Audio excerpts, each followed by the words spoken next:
إليك الكتاب بالحق مصدقا لما بين يديه من الكتاب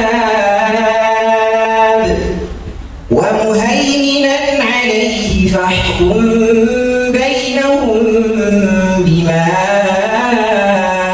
أنزل الله ولا تتبع أهواءهم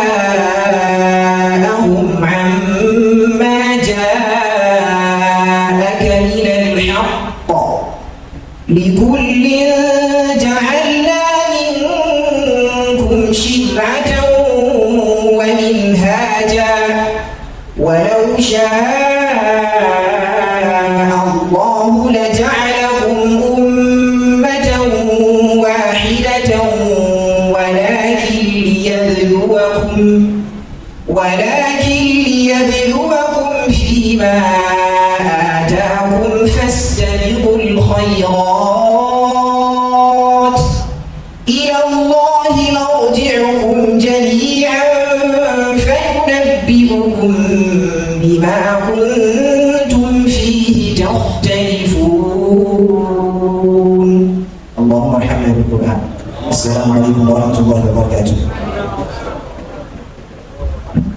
آيات حق من الرحمن محدثة قديمة بصفة الموصوف بالقدم لم تقترب بزمان وهي تخبرنا عن المعاد وعن عاد وعن يوم. That was a student doing one of the things he knows to do best. Mubarak Owade, the chairman of this occasion, former vice chancellor of the University of Ilorin, and the current registrar, JAM, Joint Admissions and Matriculation Board, the Secretary General, Nigerian Supreme Council for Islamic Affairs, custodian of knowledge, a man University of Ilorin will never forget about, to come and give us his remark as the chairman of this august occasion. Thank you very much. The Vice Chancellor of this great university, the Deputy Vice Chancellor of this great university, the better half of the Vice Chancellor, the honoree of today, Professor Abdulrafi Omotosho, Abdulrafi,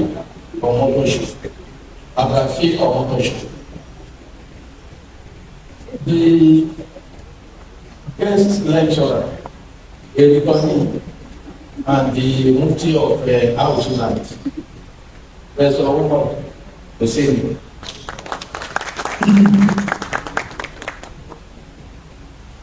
The Dean of the Faculty of Law, Professor Abdulrafi,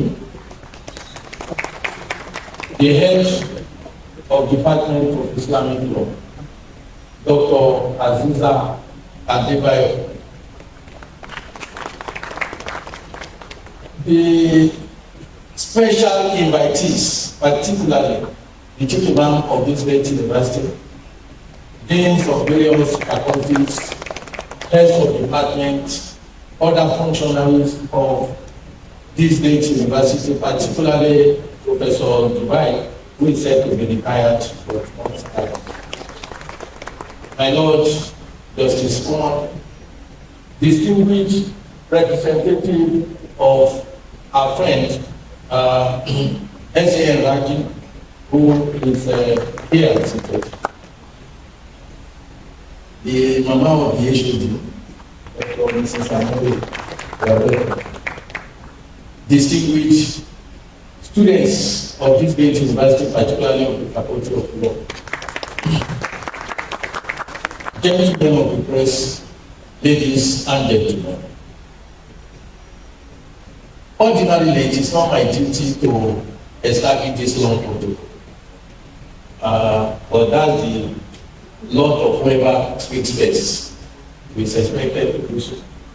But since I'm not the vice chancellor, I was not in position to tell the organizers that the HOD should speak first, so that I know what they are doing, on which I can do it with my colleagues. But because I've been requested to so do, permit me to commit as many errors as possible. I hope that I'm forgiven because I've been asked to speak first. I congratulate this university, the University of Ilorin. The university is great. It has always been great. I always call the attention of people to the fact that this university is meant to be great, right from inception. Anybody who understands what a university is, coming to this university will know that right from day one, the university was planned to be a successful university. Everything is put in place. One symbol of greatness of this university is what we call blocks 1 to 10. Many institutions, including the University of Benin, have been trying to emulate what blocks 1 to 10 represent, but without none of them has been able to achieve 100% success of what our blocks 1 to 10 is, because they are more often than not afterthoughts. Our blocks 1 to 10, what was the university then? If you like being on the ground floor, if you like being on the first floor, rain, sun, you are not affected. And everything there, including the laboratories, are so integrated, which shows a sign of those who at that time will perceive the future. It's a great university. The Faculty of Law that we are celebrating today celebrates by this occasion 3 things as far as I'm concerned. It celebrates Islam because you say you are the Department of Islamic law. It celebrates law because you are not the Department of Islamic studies, you are the Department of Islamic law. It celebrates scholarship because it's in the University of Ilorin that is a citadel of scholarship. When we take each and everything to be celebrated, we will then also understand that it is important for us to appreciate this great university. We talk about Islam. The whole world has come to realize that Islam does not just come as a system of religion. It's a system of organization. And that is why Islam provides alternatives to all conventional systems that we have. We talk of Islamic law, we talk of Islamic economics, we talk of anything that you put in place. There is Islamic alternative for those who reflect and who want to adopt it. Not only this, it has shown clearly that by its flexibility and elasticity, Islam has been able to be relevant from inception of the world till today. And it will continue to be relevant because it is not rigid, it is flexible, and therefore applicable at all times. This is in accordance with what Almighty Allah Himself has said, وَنَزَّلْنَا الْكِتَابَ تِبْيَانًا لِكُلِّ شَيْءٍ وَهُدًى وَرَحْمَةً وَبُشْرَى لِلْمُسْلِمِينَ. We have established the Quran for you. We have revealed the Quran for you, which was the compass of Islam, تِبْيَانًا لِكُلِّ شَيْءٍ, so that it could be explanation, explaining, guidance for everything that man endeavors to do. It's also guidance. It's also comfort and good guidance for all those who follow the path. Therefore, we congratulate the Department of Islamic Law on this occasion. Now, those to be celebrated today, some of you might think they are Professor Omotosho, they are Professor Hosseini, and probably the department itself, but I do not see it as such. I do not see it from that point of view. What we are celebrating today is a tripod of scholarship. That's what university should be. We are here celebrating scholarship. We are here celebrating because every institution, every university has draws its goodwill from 3 important areas. It draws its goodwill from its scholars of the university. And today we are celebrating Professor Omotosho as a scholar of the University of Ilorin. Every university celebrates its products. And today we are celebrating Professor Omotosho as a product of the University of London. And today again, you are celebrating scholarship because you are celebrating the establishment of schools of Islamic law in the Department of Islamic law. I will leave that to further comments. Because we adopt English language, I have my reservation about the use of schools, because the language of communication may lead to misinterpretation because of the entrenched misinterpretation of Mosia as a school of law. Distinguished ladies and gentlemen, I'm not to give lecture. I'm just to say that I celebrate along with you this great university, the Faculty of Law, the Department of Islamic Law. I also join you in celebrating the tripods of the university. Scholarship as represented by the institutions you are establishing today in the Department of Islamic Law. In celebrating a man of honor, Professor Omotosho, he deserves to be honored. He has lived his life, as far as I know, in accordance with the principles of Islam. He's not just a teacher of Islamic law, he has demonstrated the knowledge, because knowledge without practice is empty. I therefore join you in congratulating Professor Omotosho. I also join you in celebrating myself, if I can say so. Professor Zakariya was saying the father of the lecturer today was my lecturer from day one in this great university. So you can now understand how happy I am to stand here and celebrate his own biological child. It is a time to give back to Professor Zakariya Husseini, on whose behalf I thank Almighty Allah that he has been given not just a child, not just a mufti of Alger, but a scholar that is recognized all over the world as an Islamic scholar of law and a product of a great university. I welcome you. I thank you. I appreciate many people when they climb the ladder, they try to remove the ladder for others. You have shown in so many ways that you do not belong to that school. You continue to mount ladders for others to climb. May God continue to bless you and continue to elevate you. University of Ilorin, I started with this by saying it's a great university. It's great because it wants to be great. Look at the population here. Many of you might be unconscious of the fact that you are sitting in a 3,400 capacity auditorium.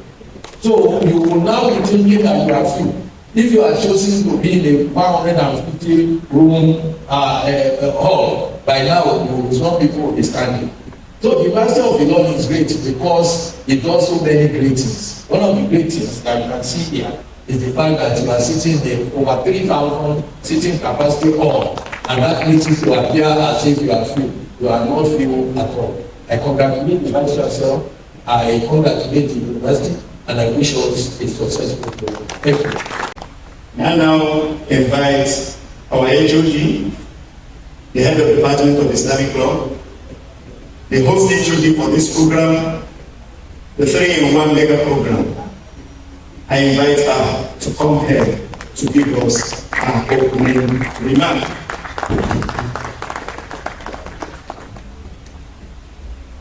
أعوذ بالله من الشيطان الرجيم بسم الله الرحمن الرحيم والصلاة والسلام على أشرف المرسلين سيدنا مولانا محمد صلى الله عليه وسلم وعلى أهله وصحبه الذين قال لهم الناس إن الناس قد جمعوا لكم فاخشوهم فزادهم إيمانا وقالوا حسبنا الله ونعم الوكيل رضي الله عنه ورضوا عنه ذلك لمن خشي ربه. أما بعد. Mr. Vice Chancellor, sir, distinguished ladies and gentlemen, let me start on a note of apology for a breach of protocol. When on the dot of 9, our distinguished honorary was not here. I was a bit disheveled. And Mr. Vice Chancellor sir will know that I'm very new in this role. So I was very afraid for a preaching protocol. But I know that Professor Isaac Obedi, my professional father and father in all respect, would establish a protocol that I can stand by. So I crave your indulgence to start by that perfect protocol. In the name of Allah, the most gracious, the most merciful, it is with immense pleasure and sense of uncommon privilege that I welcome you to this all-in-one mega event in honor of Professor Abdulrafi Omotosho. Mr. Vice Chancellor, sir, distinguished ladies and gentlemen, it is the tradition of the Department of Islamic Law, University of Ilorin, to always organize intellectually engaging and pace-setting events in honor of its retiring professors. The first of such events was a conference held in February 2020 before the outbreak of the COVID-19 pandemic in honor of Professor Abdulrafi. The conference brought together all faculties of law in Nigeria with the Department of Islamic Law, or where Islamic law is taught as an elective in a relevant department, for a conference on the repositioning of the teaching and learning of Islamic law in Nigeria. The conference, alhamdulillah, was a success. Today, the department, in keeping with its tradition, has also organized this event. The distinguished Alumnus International Lecture, entitled Becoming a Global Islamic Law Professional, Prerequisites, Polemics and Prospects, is to be delivered by Dr. Umar Husseini. This component of today's program is intended to commence what we hope will be a continuous event where alumni of the department that are trailblazers, both nationally and internationally, in Islamic law practice and scholarship, are recognized and showcased as inspiring models for the up-and-coming Islamic law students. Without the intention to preempt the contents of the alumnus lecture, it will seem that there continues to be some erroneous perspective in some writers that aspiration towards a career in Islamic law through research or practice should no longer be the concern of contemporary students of common and Islamic law degree. It is sometimes argued by some people that such career focus may restrict professional relevance and recognition and may provide narrow opportunities for material success. Mr. Vice Chancellor, sir, the chairman and distinguished guests, as we will see later, inshallah, the professional life and career trajectory of the guest lecturer of today, since his graduation from the Faculty of Law, University of Ilorin in 2005, is an eloquent testimony to the fallacy of the above stated erroneous perception. Alhamdulillah. Although all components of today's program are to honor Professor Abdulrafi Omotosho, the honoree, as the valedictorian, will also have the opportunity to chronicle his life experiences as an academic, his journey towards becoming a professor of Islamic law, and the strategies for sustaining the enviable rank of professor of Islamic law to retirement. Thus, both the guest and valedictory lecturer, both the honoree and the valedictory lecturer, it is called to constitute inspirational impetus and models of emulation for our students. The third component of today's event is the establishment of schools of Islamic law for common and Islamic law students. Islamic law has a rich scholastic legacy of engagement with all issues, whether spiritual or temporal, guided by textual provisions of the glorious Quran and prophetic tradition. Indeed, emphatic provisions in the glorious Quran, such as verily, nothing has been omitted from this book. In chapter 45, verse 18, Allah again emphasizes Prophet Muhammad and anybody who reads the Quran that ثُمَّ جَعَلْنَاكَ عَلَى شَرِيعَةٍ مِنَ الْأَمْرِ فَاتَّبِعْهَا وَلَا تَتَّبِعْ أَهْوَاءَ الَّذِينَ لَا يَعْلَمُونَ. That we have placed it on the path of our commandments, follow it, and not the path of those who know not. And again, Allah emphasized in Surah Al-Hadid, chapter 57, verse 25. لَقَدْ أَرْسَلْنَا رُسُلَنَا بالبينات وأنزلنا معهم الكتاب والميزان ليقوم الناس بالقسط. That we have said aforetime our prophets, and we have also set with them the book and the balance, so that human beings may order themselves with equity. And a host of other. These provisions require that scholars of any generation of human existence have their work cut out for them, as they must always strive to seek textually coherent solutions to the ever-changing nature of human challenges. The schools in Arabic Madaris, not Madari, Mr. Chairman, sir, to be established today are expected to afford our students with the practical application of classical tools of scholastic engagement that were hitherto learned in class. Finally, although it is not the time for vote of thanks, I seek your kind indulgence to conclude this address on note of appreciation to the chairman of this occasion and the father of the day for their insightful and invaluable comments. To Mr. Vice Chancellor, sir, through the Dean Faculty of Law, for impeccable leadership and division.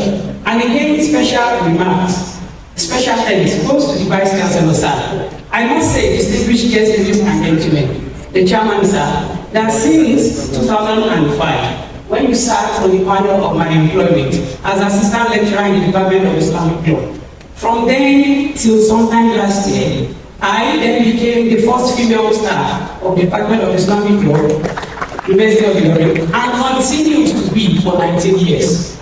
But it will interest distinguished guests, ladies and gentlemen, that the Vice Chancellor has kindly remedied that situation by employing 2 additional females, Mahmoud and Auka Amzat Kumar. Can you stand up for recognition wherever you are? This is not a complaint, because even though I've always been in the department with at least 10 men, 11 men, or 9 men, they always considered me as one of the guys. So at the end of the day, Mr. Vice Chancellor, your hand of fellowship we expect to continue to the department in the spirit of Islamic law, the Dakari of Mr. Hadith again. That we continue to duplicate female lecturers in the department. And I thank my dean, who also is a trailblazer, becoming the first female dean in the history of the Faculty of Law, University of Ilorin. It was an honor to be able to make history with my big sister from another mother. Thank you, my sister. And we thank the chairman and father of the day, who is going to join us soon, for their insightful and invaluable comments on the departmental developmental plan. To the distinguished guests of honor, the Grand Cardinal will join us for graciously accepting our hand of partnership with the Sharia Court of Appeal, and Mr. Ahmed Radi SAA, who is ably and respectfully represented. We appreciate you, sir, for being the first donor with a sum of 4 million naira to avail to the month, which will be officially known today in the Shah Award. Other donors will be announced later, such as Professor Abdulrafi, who is the second donor but first academic staff donor. To the honorary note of appreciation for allowing us to hold this program in your honor. To the guest lecturer for agreeing to deliver today's lecture at low cost to the department and for other brotherly gestures. To the chairman, Dr. A.H. Omotosho, and members of the organizing department, as well as staff of Islamic Law Department. I am very, very grateful for the fellowship within the department. Mr. Vice Chancellor, distinguished ladies and gentlemen, my short stint as HOD has made me realize that leadership at whatever level can only be successful given the quality of the companionship as deputies, as heads of various units, and so on and so forth. Because without the support of favorable companions, no leader can really excel. I've enjoyed the support and care of my fellow colleagues in the Department of Islamic Law. And I then realized why Allah subhanahu wa ta'ala has specifically picked companions for the Prophet of Islam, Muhammad sallallahu alayhi wa sallam, who loved him all their lives, who supported him. And Allah indeed asserted in the Quran that La anfaqta fil ardi jami'an ma alafta bainahum bihi walakin Allah alafa bainahum. That it is indeed Allah that chooses to companion leaders. I thank Allah for the companionship of the members of the department. And to you all, and I also recognize my students. There is special kind, particularly, there's no time to read out their names. You see them standing 25 female students of 500 level, Common and Islamic Law, and 26 male of Common and Islamic Law 500 level, Sadiq and Aisha. They were with us yesterday to plan this program. I call them the pride of the faculty. I I am so sorry that I can't mention all your names for time, but Allah remembers you all, and thanks for honoring us. And to everyone here for making out time to be with us today, inshallah. You are on for an exciting experience. Appreciation, most importantly, to Allah subhanahu wa ta'ala for making our dreams today a reality. دعواهم فيها سبحانك اللهم وتحياتهم فيها السلام وآخر دعواهم أن الحمد لله رب العالمين. And the last of their prayers is that all praises and adorations are to Allah, the Lord of the world. Thank you so much for listening. The Vice Chancellor of the University of Illinois, we appreciate you that has featured in the speech of the HOD.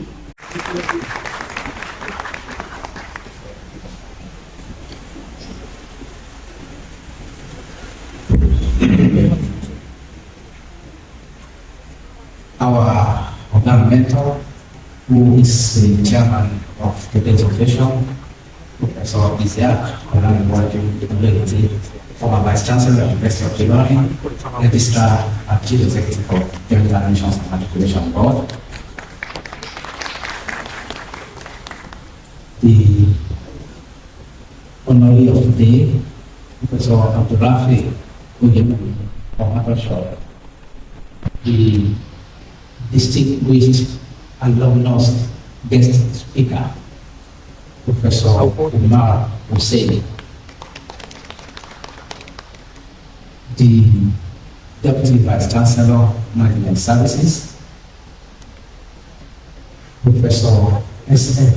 Ambali, the Registrar, Mr. Mansur Adeleke Alfala, the deans of various faculties, the heads of departments of various departments, the Lord Justice Umar, the wife of the Vice Chancellor, the mother of the head of the Department of Islamic Law, distinguished ladies and gentlemen, Assalamu alaikum. We want to start by thanking Almighty Allah for giving us the opportunity to gather this morning to celebrate our university, celebrate scholarship, and celebrate Islam in adopting the position of the chairman of today's occasion. Professor Hussein Umar represents the flagship of the Faculty of Law, University of Illinois, Department of Islamic Law, and indeed the totality of the University of Illinois. Indeed, proud of you. The Yoruba have a saying, Omatoma dear Asham, I can confirm that Professor Umar is a distinguished scholar in all its ramifications. And we are happy today that Islamic law is showcasing this. It's part of the things that we need to flag as a university. And it's my hope that by the time the lecture is concluded, we will appreciate why Islamic law had to go as far away as Malaysia to bring Professor Umar to this lecture. I will enjoy that the record of the lecture will be shared so that some of us will not totally lose out. Because after this, I'll take the permission of the chair to excuse myself to attend to other issues. I congratulate the Islamic Law Department, I congratulate our faculty and our university for this program, and hope to emphasize the point that it is indeed important for us to continue to celebrate ourselves. Professor Omotosho has delivered, has taken his time for the development of our department, for the development of our faculty, and for the development of our university. It is therefore a chain of joy that we are celebrating today. And congratulate and congratulate Angela for standing by him all through. I wish us all a very successful program. Thank you.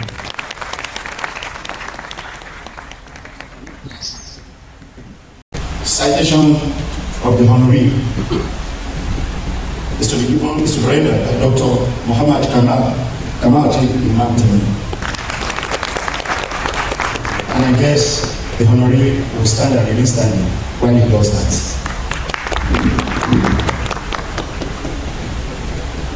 Alhamdulillah wa alamin wa salatu wa salam ala rasulillah wa ala alihi wa sahbihi. Well, thank God that Dr. Omotosho has done the assignment that I'm not able to do. But since this is the very convention of the globalized world, that is what will make us have that reference to ask our father, our grandfather, grand teacher, Professor Omotosho, to stand up. We seek Allah's forgiveness for trespassing in our language, but that's what we have to do. Thank you very much, sir. Well, this citation is actually beyond me, but it has to be read because I don't know how I will fit into this. It is the likes of our fathers, Professor Suleiman Rabi, our father, Professor Esa Adebogo, and Haji Adebogo, Professor according to that. These are the people that can talk about the life and times of Omotosho. Who am I? But unfortunately, this is all I put on my head. I apologize also if I trespass in the course of reading this. I titled this citation as Professor Abdulrafi Omotosho, Journey of Scholarship and Service. Born on September 13, 1952, to the esteemed family of Omotosho in Unidewude compound, I hope I pronounced that well, Omotosho. Professor Abdulrafi also popularly called Omotosho, lived almost his entire life in the service of knowledge and scholarship, both in pursuit and dissemination. In his pursuit of knowledge, Professor Omotosho appears to be driven by the didactic statement that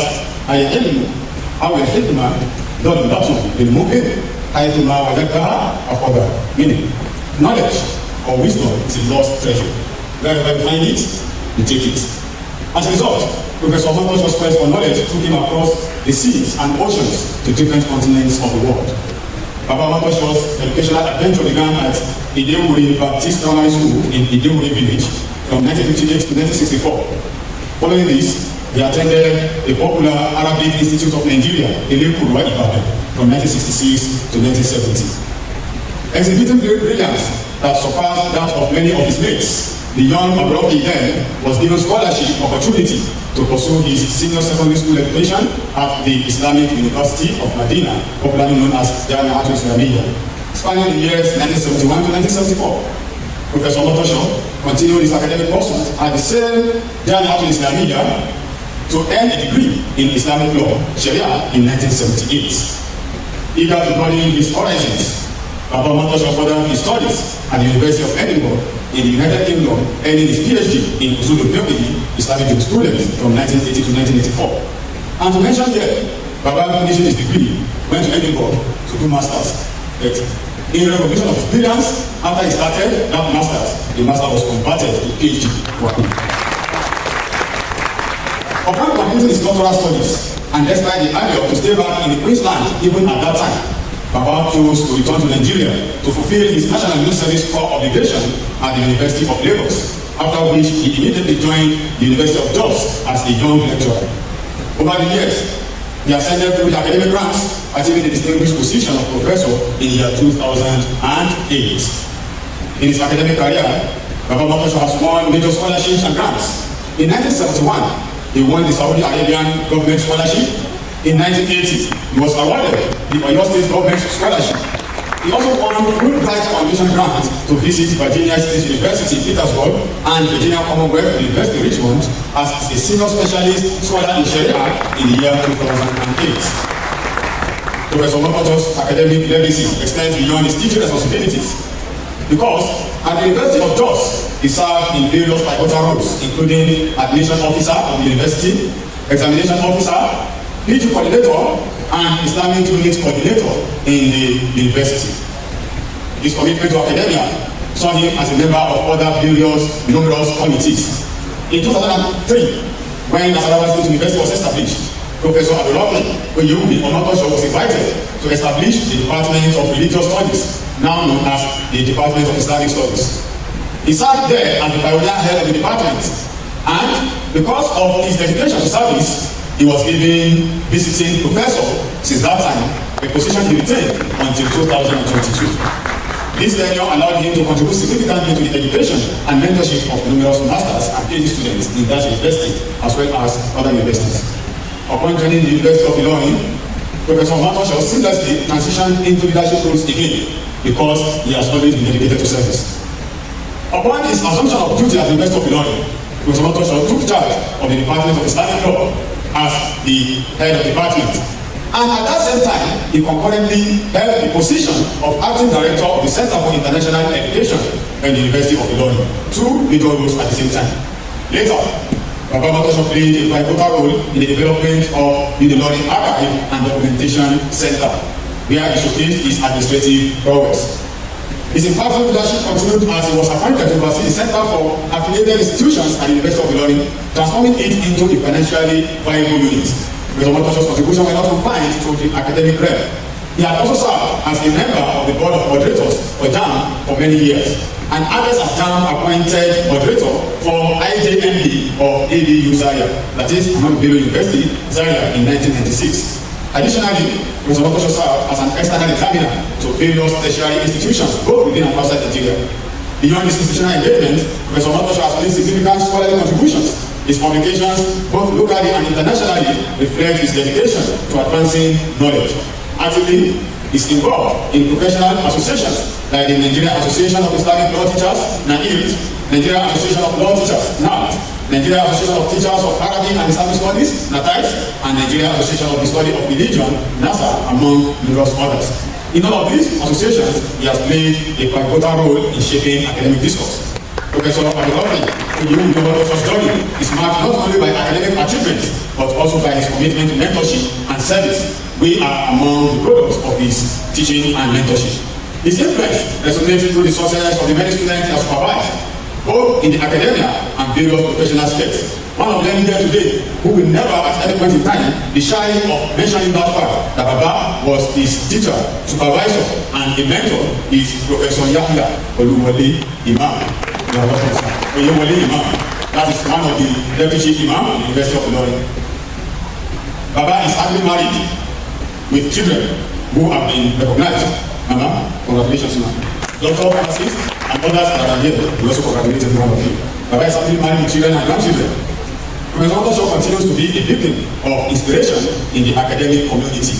Because I know that Baba is not, he has left the University of Ilorin, but he has not retired. Ladies and gentlemen, I hereby present to you a man whose academic journey is a testament to dedication, perseverance, resilience, determination, excellence, fulfillment, and a source of motivation. Professor Abdulrafi, Omotosho, congratulations.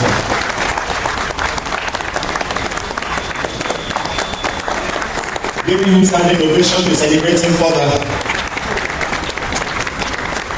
Honor is given to whom it is due. It is not easy to get an academic. It is not easy to get to the position of professorship. It is not easy to work and retire from work without blemish. Our students can also do this better. We are the direct beneficiaries from the back. People in Salo can stand up and be doing that. The DBC can stand up and be doing that. Yes, alhamdulillah, mashallah. Alhamdulillah. Alhamdulillah Rabbil Alamin. Lahum nudujul ulumi. Abda lana ma ladayhi linaf'ina min fuhumi. Fabrun jamilun ladayhi. Waliduna mal hamimi. Laqad taqa'ada 'anna. Omotosho is embodiment of knowledge. But taqa'ada 'anna, it is now enjoying his retirement. We can't go deep back, even though we miss it. And I said, لَقَدْ تَقَعَدَ عَنَّا. In Arabic language, retirement is taqa'ud. So when you want to put it in verbal tense, taqa'ada, he has retired. If the person who retires is a woman, we say taqa'ad, that's the kind of what you come across in Arabic language. And that's what makes Arabic language a very, very rich language. I think I can't also say that a number of times to the students in class. And the last of the point, the lines is Rabbi Yumaru Fi. بدون عمر سليم قولوا آمين. Let's say that again. Okay, the citation presenter of the Alumnus guest speaker is also one of the former students of the Alumnus guest speaker, a mentee of him in the faraway Malaysia, International Islamic University, Malaysia. And the person I want to call upon is his daughter, the biological daughter of our Baba, Professor Zubair, and she had a PhD here in the Department of Islamic Law. And we are happy to announce that in 2023 graduation, she was the recipient of the best PhD thesis award. She is Dr. Aisha Zubair. Please come forward to me.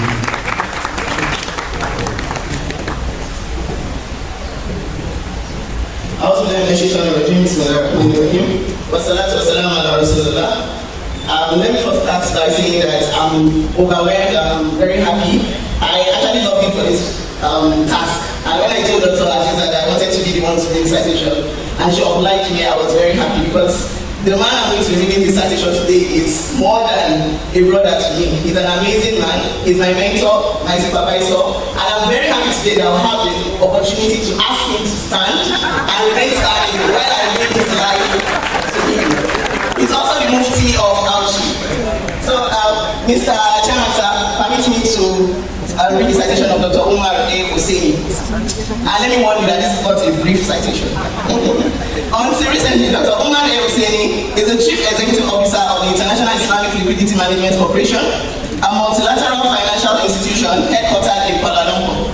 Prior to this, he was an Executive Director, Legal and Compliance, and Acting Chief Executive Officer of the same multilateral financial organization. At some point in his career, Dr. Umar was an Associate Professor of Law and Regulation of Islamic Finance at the International Islamic University, Malaysia. Dr. Umar was also a visiting fellow at the Islamic Legal Studies program of the Harvard Law School, Harvard University. Apart from being a Harvard certified negotiator and dispute resolution expert, Umar has consulted for numerous bodies in the areas of law and regulation of Islamic finance.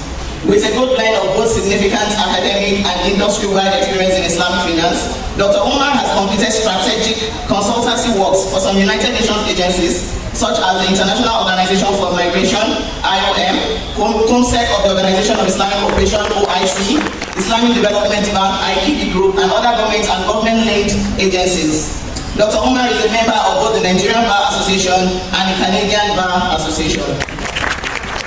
With over 100 publications in Islamic finance law, Islamic legal studies, arbitration, dispute resolution, and related areas, Umar has published widely in reference journals and books on Islamic finance and law. Umar co-authored the first textbook on Islamic finance titled Introduction to Islamic Banking and Finance, Principles and Practice, which was published by Person Education Limited in the year 2013. He is also a co-author of IFSA 2013, Commentaries on Islamic Banking and Finance, and Alternative Dispute Resolution in Islam. He co-edited Islamic Finance and Development and Emerging Issues in Islamic Finance and Law Practice in Malaysia. He is also the lead editor of FinTech and Islamic Finance, Theory and Practice, a pioneering authoritative book on the dynamics of financial technology in Islamic finance. His forthcoming book is titled Islamic Contract Law, commissioned by the Oxford University Press. Umar was recognized as a top global thought leader in Islamic finance. As of 2016, when he was formally leaving the academia and joining the IIM, he was recognized globally as one of the top 3 most prolific authors globally in Islamic finance and related areas, including Islamic finance arbitration and dispute resolution. He co-founded the International Waqf Research Center of the International Islamic University, Malaysia. Umar was an external reviewer for the report Islamic Financial Service Industry Development 10-year Framework and Strategies, the final review, which was published by the Islamic Development Bank and the Islamic Financial Services Board. He was a steering committee member for the establishment of the first Islamic Credit Union in Ontario, Canada. This will be the first Islamic bank in Canada. Umar is an associate editor to numerous high-impact journals and reports, some of which are the International Journal of Islamic and Middle Eastern Finance and Management, published by Emerald, United Kingdom, as well as Sharia Reports, the Journal on Islamic Law, Banking and Finance, Malaysian Current Law Journal, and others. Dr. Umar is a recipient of numerous awards. He won the Outstanding Paper Award for his paper titled The Feasibility of Online Dispute Resolution in the Islamic Banking Industry in Malaysia, and Empirical Legal Analysis at the Sydney International Business Research Conference, University of Western Sydney. He also won the Best Paper Award non-student for his paper titled Sharia Compliance, Home Finance Practicing in Malaysia, a case study of legal issues in vitamin agile contract, and the 13th Management in Construction Researchers Association Annual Conference and General Meeting. He also won the gold medal for his paper titled Regulating the Islamic Capital Market, the Governing Law Clause in Sukuk Transactions at the IUM Research, Invention and Innovation Exhibition. Dr. Omar won the gold medal for his paper titled Sharia Court Annex ADR, Dispute Management in Islamic Property Cases in Malaysia at the IUM Research, Invention and Innovation Exhibition. Dr. Omar got the Best Paper Award, Islamic Finance category at the 2nd International Conference on Islamic Economics and Economics of the OIC countries, held in Kuala Lumpur, which was organized by the International Islamic University, Malaysia. He was the 2nd prize winner at Kuala Lumpur Islamic Finance Forum essay competition in the year 2011. He also got the Best Student Award, Master of Comparative Laws with distinction in International Islamic University, Malaysia, and other numerous awards because of time was here. Umar secured numerous research grants, both nationally and internationally, one of which I would like to say I'm a beneficiary of. While I was doing my master's program at Malaysia, I was a research assistant under the grants, and I was doing my research and I was getting paid every month. He has supervised quite a number of theses and dissertation, and I'm planning one of the products because he supervised my thesis, my master's thesis, as I mentioned earlier. Umar received his LLB in Common and Sharia from the University of Ilorin, Nigeria, Master of Comparative Laws with distinction and PhD from the International Islamic University, Malaysia. He did his postdoctoral fellowship program at Harvard Law School, where he specialized in dispute management in Islamic finance. He also holds a professional Master of Law degree in financial laws from the York University, Ontario, Canada. So this is the man, he's a man of many awards. Thank you, sir. إن الحمد لله نحمده ونستعينه ونستغفره ونعوذ بالله من شرور أنفسنا ومن سيئات أعمالنا إنه من يهده الله فهو المهتدي ومن يضلل فلا هادي له أشهد أن لا إله إلا الله وأشهد أن محمدا عبده ورسوله. Mr. Chairman, distinguished guests, ladies and gentlemen, Assalamu alaikum wa rahmatullahi wa barakatuh. Mr. Chairman, for those of you who do not know, Mr. Chairman is my father, and on that basis, I'd like to request you kind of rely on existing protocols. Thank you, sir. It is a rare privilege to be here today and to be invited to deliver the first distinguished alumnus lecture in honor of graduates of the Department of Islamic Law who have excelled in their spheres of practice, particularly Islamic legal practice. I appreciate the unique privilege and will try to do justice to the topic given to me. Though this is not an inaugural lecture, as you all know, most of the things I'll be sharing today are born out of personal experiences in the past few decades. While I do not claim to be a global Islamic law professional, I have had the opportunity as a student of Islamic law to observe key developments in the past 2 decades. And thus, I'm happy to share some of the key stories with younger scholars. To our learned seniors, professors, and mashayikh, I personally thank you for gracing this occasion, and as I believe you are here to observe, affirm, and give credence to whatever I will share with the audience today. As we celebrate our learned Professor Abdulrafi, Omotosho, who have made significant contributions to the development of Islamic law in Nigeria and beyond, I'm thrilled to note the presence of eminent personalities in the legal profession: Islamic law, Arabic, and of course, Islamic studies, which we call Islamics. In order not to bore the listeners and to strictly stick to the time given to me, I have decided to adopt a practical approach to identify core issues based on my personal experience and offer some suggestions on how to ensure we develop and nurture future global Islamic law professionals. From the onset, I would like to apologize for any harsh opinion I will express here today, as these are sincere thoughts specifically aimed to achieve the purpose of developing future Islamic law experts. Some may consider my views to be too harsh, but I believe our learned judges, professors, and senior lawyers have given me the blessings required to provide some high-level direction to the Islamic legal fraternity in Nigeria. Permit me to say a few words on the theme of today's lecture. When I say global Islamic law professional, it simply means how you rate yourself. Now I'm talking to the students. And the impact of their contributions. This is for the lecturers. We have to make it clear. I'm speaking more to Islamic law professionals here. I know we have other professionals from different fields. Most of the things are the same to be applied across borders. I'm not referring here to, when I talk about, the impact of your contributions, I'm not referring to the now popular Japa syndrome. But who says one cannot temporarily Japa and Dabaya, as I'm here today, basically. So, but who says, you cannot do that? To further your studies, on Islamic legal knowledge. Such should be encouraged to broaden the horizon of Islamic law experts so that they are able to contribute meaningfully more to Islam and humanity in general. Nevertheless, being a global scholar may involve having impact in your local community itself, with some significant global dimension, as your local community or country is part of the global village. Hence, the term localization. Means globalization. Here, you talk about global contributions or local contributions to global impacts. So, we talk about localization will be more appropriate in this case. Many of our professors and lawyers here today are global scholars, I tell you, with significant local impact, national impact. Many of our professors here, as I said, to my mind, have contributed significantly in different ways, and we're celebrating one of them today. Those we are not celebrating today are celebrated by last month. To my mind, the impact is more important than any other thing. So being a global professional requires national and local impact in your chosen field. Being a global professional does not mean you have to operate outside Nigeria. You can operate here and still have both global and national impact. We have seen numerous examples of this among the Islamic legal scholars across the country.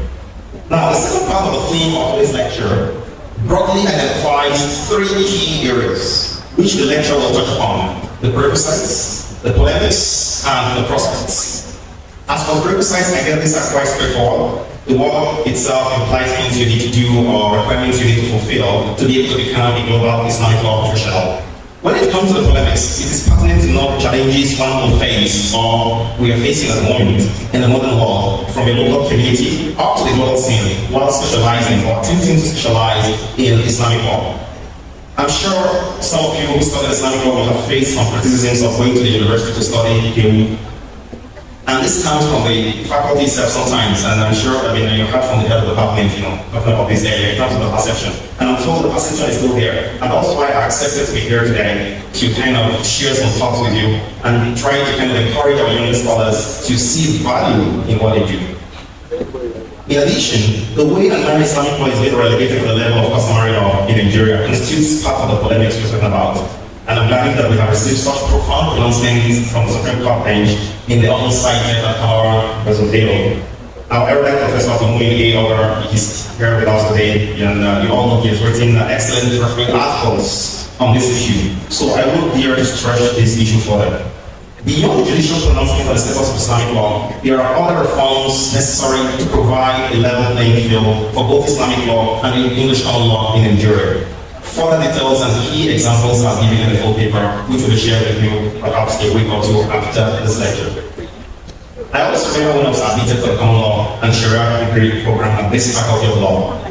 As a young student back then, I noticed people often look down on Islamic law students, which was quite strange to me given my background. I always feel, and indeed still believe, that having a broad understanding of the law, beyond just English common law, makes you a better legal practitioner. Whether you aspire to become a judge or a senior advocate of Nigeria, a law lecturer, law professor, or even an in-house corporate counsel, you will always benefit from a broad spectrum of knowledge, and your options will obviously be more. When you get to the job market, you have more options to explore. And if I would like to stretch this a bit further, I might even suggest that non-Muslim law students studying just common law should be allowed to audit Islamic law courses at their discretion. Or you can introduce a general course on introduction to Islamic law. We've seen this out there in the world. This will help them understand Islamic law better beyond what they learn from the subject from the Nigerian legal system. One simple reason for this solution can be seen in the example of intestacy. Now, can a Muslim die intestate? Again, we've seen a number of common law lawyers arguing that, this guy died intestate. But we have to just pause for a while. The answer to this question is obviously no. Since technically the estate of a deceased Muslim has been distributed automatically with all ratios clearly identified by the Quran itself. The explicit provision on inheritance matters for Muslims in Surah An-Nisa, we all know those verses, makes it wrong for some lawyers to keep arguing in the court that a Muslim has died intestate. We have seen clear situations where Muslims were declared to have died intestate, which I will call a legal oxymoron in the Sharia parlance.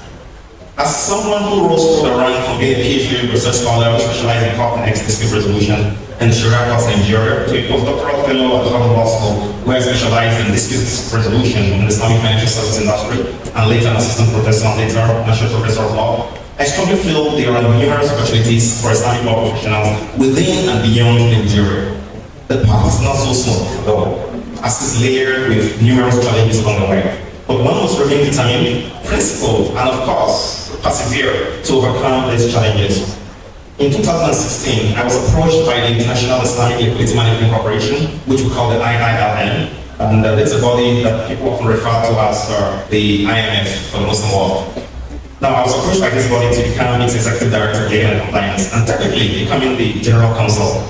It was a very difficult decision on my part, and again, I was told why I was approached was because of my dual background. Having the Islamic law part, apart from being a lawyer, an English common law lawyer, the Islamic law component is actually needed here because we involve in structuring complex financial transactions such as sukuk. So I was approached by this body and it was a very difficult decision on my part as I had to perform umrah and seek Allah's guidance with a series of istikhara before deciding on the next move.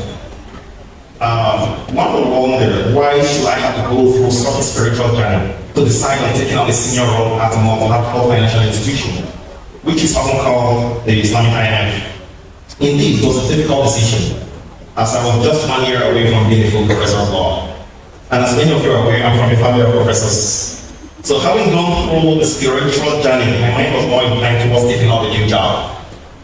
Due to potential impacts on the global Islamic finance industry, where I will be given the rare opportunity to implement most of the policy suggestions I have profiled in my numerous publications relating to Islamic finance law and regulation. And I was told I was being headhunted, as I said earlier, due to my background. Again, I'm emphasizing on this to the students. I was told I was being headhunted for the role due to my background in both the English common law and the Sharia.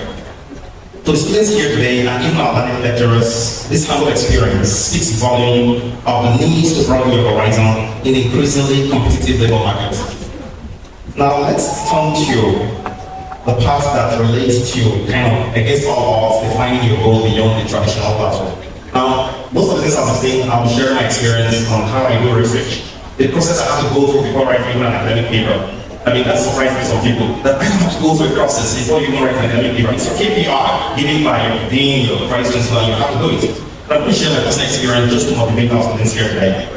Now, having provided a broad introduction, I would like to now focus on the prerequisites for becoming a global Islamic law professional. As I will always say, first things first, you need to clearly define your goal in life, and this must fall within the overarching objective of the creator himself, as not small power. This point applies to all professions across the board, as you need to clearly determine your goal and purify your intention from the get-go. I'd like to go a little bit personal in order to drive home this point. I was born a premature baby. I'm sure the German education knows that. In Auchi, and premature means 7 months here. And there was no incubator at the time to keep the preterm baby alive. But alhamdulillah, I survived against all odds. So what I'm going to say with this is, never define yourself by where you came from or your humble background. Strive to achieve the best out of every opportunity that presents itself before you. One thing that helped me along the way was to believe that there is more to life than just the day and night. And you lay down the hour, there's more to life beyond that. You can just believe it. That's not like not just train us, just like that. It doesn't mean we eat, drink, sleep, wake up in the morning. No. Life is beyond day and night. And I'm not giving folks back here today. Of course, the imams and Mashari are there to give it there. But again, I just feel I should emphasize some of these very important points. Life is beyond just kind of day and night.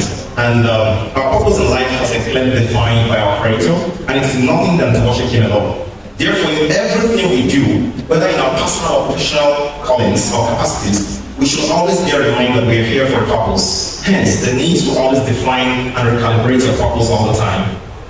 As a young Islamic law student, I clearly defined my goal. My first exposure to classical Islamic law literature, such as Sahih Bukhari, Tafsir al-Kathir, even Fatul Qadir of Imam Shawkani, My first exposure was to my grandfather's books, which my father inherited from him.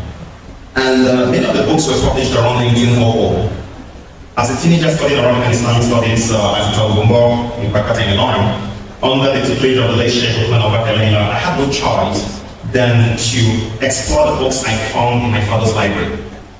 Despite being a science student and having passed all my science subjects with A's and all this, I decided I would proceed to study law and Sharia because of the Sharia component you have there, in order to make my humble impact. While many people around me, including friends and teachers, expected me to proceed to study medicine, I stuck to my gun and proceeded to study law and Sharia. I remember a conversation related to this issue which I had with the current registrar. He left a while ago, Mr. Barrister Mohammed Landa, who incidentally was at my secondary school. He was at the library at that time. And he was very committed actually, to human capital development. And he had to call me, Omar, where are you? What are you doing? Then I told him, I'm proceeding to study law and Sharia. Oh, and you have a science background. So, what I did was I added Arabic in my wife, Arabic and literature. These are two subjects I added in my wife, and that brought me here, basically. I knew the registrar, back then as a teenager. We just completed, secondary school. And when I got exposed to the first courses on Islamic constitutional law during my second year under Professor Abdulrafi, and thank you for being here today, I immediately devised a way to ensure that I get the best out of the landed professor's lectures. I had a regular supplier of classical Arabic and Islamic law books at the Diablo here in Ilorin, near the Central Mosque in Ilorin. And again, at that time, you will not see me wearing expensive dresses or, no. I prefer to invest my extra income in these books, that will actually guide me, once I learn from our professors in the class. And I always ask my professor which book was related to the course. He's here today, Professor Zuberi. And I will place the order through my book supplier. That was how I acquired numerous Arabic books in Sharia, such as Alumnus of Mawardi. I'm sure he remembers that now. I asked him specifically, what book do we need for this course? When I think that was my second year, we had this course on constitutional law. And I asked the professor, he told me, this is the relevant book. And some of those books are already in his books he provided for us. So it was easy to kind of acquire the books. And you have counsel for here, we are as well, Apart from those books, we had a tafsir, I think by Muhammad Ali. I remember buying it as well when we were learning under the professors. And whenever we take a new course, I try to get the Arabic text, which I studied on my own and in cases guidance from our professors. One notable book I bought when we had a course on Usul Fiqh was the book written by Shafi'i, of Shafi'i. As a student, I bought it with my extra pocket money. So students, you see, you've got to define your purpose in life from the very early stage. And that defines you. Don't bother about your background, you came from a family, maybe your father in law or a professor. It doesn't matter. You can be better than your professors if you work hard. So this is something that, the age you told me I have to kind of encourage you or motivate you. I think these points are very good, and that's why I have to go personal. I deviated a little bit from the text of the lecture. Now, why I took my time to share my personal experiences to guide the younger generations who are still studying, and to emphasize to them that you do not have to rely solely on your professor to learn and understand any subject. And I'm speaking from the perspective of someone who has taught in many universities across the world, from the US to Malaysia. I've taught in many universities. Don't rely on your professors, and I'll tell you why. You need to do your own homework and enhance your knowledge and skills. The job of a professor is to introduce you to a subject, but 80% of the world lies in your hand. In the world of GPT, artificial intelligence, I would even recommend that the students should only be given reading materials ahead of the class. And when they come to the classroom, there should be a focus on the application of the knowledge they have actually acquired through their readings. I feel this should be the way to go. I personally enforced this teaching method when I returned from Harvard to the International Islamic University of Malaysia. Even though the students were complaining initially, they later got used to the teaching style, which helped them a lot, and it helped to produce better students who do not just memorize lecturers' notes, but acquire the skills required in this profession on how to apply the knowledge in practical situations. Now, with the publications I've done here and there on different aspects, people tend to emphasize on some of the scholarly achievements. Someone said, I think Dr. Aisha mentioned the publishment of 100 publications, basically, I'll tell you something about that. People tend to emphasize on some of these scholarly achievements, which unfortunately I see differently. And I'll tell you why. The urge to keep writing and contributing my humble ideas to the global scholarly community of Islamic finance law and regulation comes from the perspective of the need to worship my creator, your creator, through what Allah subhanahu wa ta'ala has bestowed on us. My approach to research and writing is this: whenever I discover an issue which is plaguing the industry, or the global Muslim community, or even the legal fraternity, I always feel it's my role to sit down and provide some directions based on what these jurists, scholars we have here today, based on what they have interpreted, and just write based on their interpretation, and I provide solutions to problems. And such directions are predicated on the fact that the first step is purification of intention before embarking on any research. The intention is always clear. It should be clear that the efforts are solely to worship my Creator and not some academic titles or accolades. That doesn't mean academic titles duly earned are not important. We acknowledge, cherish, and of course we celebrate our learned professors in Islamic law and beyond who continue to provide guidance to beyond scholars. To drive home my point, I would like to give an interesting example. When I discovered a major issue on fatwa shopping in the global Islamic finance industry, in law we talk about forum shopping, more in international law, I discovered that there's even a problem of fatwa shopping within the global Islamic finance industry. And the basis of the global Islamic finance industry is Islamic law. I mean, fiqh mu'amalat generally, don't be bothered about this finance when you hear Islamic finance. The basis is fiqh mu'amalat. And people like Prof are here and there, who have taught this course for many years, So we have to understand that now. I discovered that there's this problem of fatwa shopping beyond just forum shopping. And on top of that, now we are even having forum shopping within the Islamic finance industry itself again, when it comes to Islamic finance litigation. But I'm not going to go into that today, we don't have much time. But let me just speak on this fatwa shopping among modern bankers. I had to embark when I got to see this problem. Just a quick example. Fatwa shopping is this for students. You need a fatwa or kind of approval of a new Islamic finance product. What do? You have to go to scholars, Sharia scholars, people like Professor Abdulrafi, the learned sheikh, for them to approve, to review, because they know the dynamics of the financial structure and to approve. Now, what we discovered is when people go to some scholars, they look at it like Professor Abdulrafi, who is very strict with things like this. They will look at it and say, this is not Sharia. There's some objection. I should kind of. So they push back, right? Then those bankers, what they do, they call another scholar, Scholar X. Scholar X, I'm going to give you $150,000 US. Dollars, not naira. We want you to approve because you are well known in the global industry. And unfortunately, we have few instances where we got those approvals. So this is the concern, and people were not talking about this. And that was why I embarked on this, and I had to actually embark on this solo mission to provide some direction to the global Islamic finance industry while relying on my Islamic law background, which started here. Some even thought I was embarking on a suicide mission, basically. They thought it was a solo suicide mission. How can you talk about this? Why should you condemn some scholars? I said, no, I'm not condemning scholars. I have similar background with most of them. So I'm not here to condemn scholars. So this was the thought some people actually thought the owner don't go into that. Well, I said, there's a problem, we have to solve it. And what happens subsequently, and I've told you about suicide mission, which simply means that once I write a paper and it is published and shared widely, all stakeholders in this industry will declare me persona non grata, and I will literally be excommunicated. Some believe I might not even be given any research grants, and such criticisms will shut out future job prospects. Alas, it was the opposite. Once your intention is clear, and you have clarity of mind of what you want to embark upon without any ulterior motive, then Allah will always be on your side. This was my experience. I proceeded to write a paper on the legal implications of fatwa shopping in the Islamic finance industry, where I did not only identify the challenges, I also provided some key policy recommendations, which are now being adopted in some jurisdictions when it comes to Sharia governance and law reforms relating to Islamic finance. To conclude these aspects of the major process of becoming a global Islamic law professional, it is partly to briefly discuss educational and professional qualification and skills required. Again, I think this is something we know. Students, you can read the paper later. You know the educational qualification. Of course, you have to come and study Islamic law. That's why you're department here. And I'll tell you more about that later. Now, I'm not going to waste my time on some of these points. You have to study Islamic law and graduates, develop your language skills in Arabic, which is very, very important. You've got to have the working knowledge of Arabic, if you're studying Islamic law, and I'll come back to these points later. Now, when it comes to deep knowledge of Islamic jurisprudence, also known as fiqh, this represents a profound understanding of the principles, methodology, and sources of Islamic law. So you've got to know the process of ijtihad itself, and this is what they teach you in your usul fiqh class, students. So you learn this. Now, when you learn usul fiqh, I tell you, and I'm sorry to say this, you are better equipped than a common law lawyer ultimately, because these are standard processes, they are complex processes. And when you do this, and you even add this into your common law practice if you are practicing law as a common law lawyer, and I think that will actually help enhance your professionalism.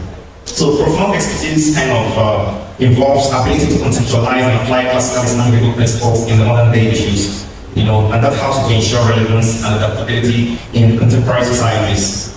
Of course, I mentioned Arabic language proficiency hold immense importance for individuals aspiring to become global Islamic law professionals. And as part of my own contributions in mentoring young scholars, they have been situations where graduates of Arabic or Islamic studies were entered to build their career around Islamic legal practice. Our brothers and sisters who graduated from world-class institutions in Cairo, in Medina, Riyadh, Jeddah, other countries, other major cities across the world, develop their career in Islamic legal practice. And I'm personally been involved in mentoring some of them. Sometimes I go to Jeddah or Riyadh for meetings, and some of them will come to me and we discuss. And from there, we help them to kind of, shape the future career they should adopt. We have the likes, of course, of our learning professor who we are celebrating today, Professor Omotosho, who began his academic surgeon at Islamic University of Medina. We have also seen the major contributions from some of the global scholars in the Department of Islamic law. Someone who really comes to my mind is Sheikh Professor who is recognized nationally and globally in Sharia and legal aspects of related to Islamic finance. So those who studied in Arabic countries, or Arab countries, or even studied Arabic language, Sharia or Islamic studies in their first degree, do have the sufficient experience to build a career in Sharia legal practice. Such aspiring Islamic law professionals should explore appropriate legal training to complement, augment, and enhance their background. Legal training for aspiring Islamic law professionals is comprehensive, combining traditional teachings with modern methodologies, enabling individuals to effectively navigate the complexities of Islamic law. Ladies and gentlemen, as have been eminently studied in several works, Islamic law has been, and I dare to say, is still being relegated to the position of customary law. As earlier highlighted in numerous works, published abroad and here on this subject, the Sharia of appeal remains the most controversial cause in Nigeria. This is seen mostly in its checkered history and successive attempts to amend the Nigerian constitution from 1960 till date. From issues related to the jurisdiction of Sharia of appeal in northern Nigeria to the procedural and substantive rules adopted by the court and interpreted by the appellate courts, the court is still seen as a mere customary court in some cases.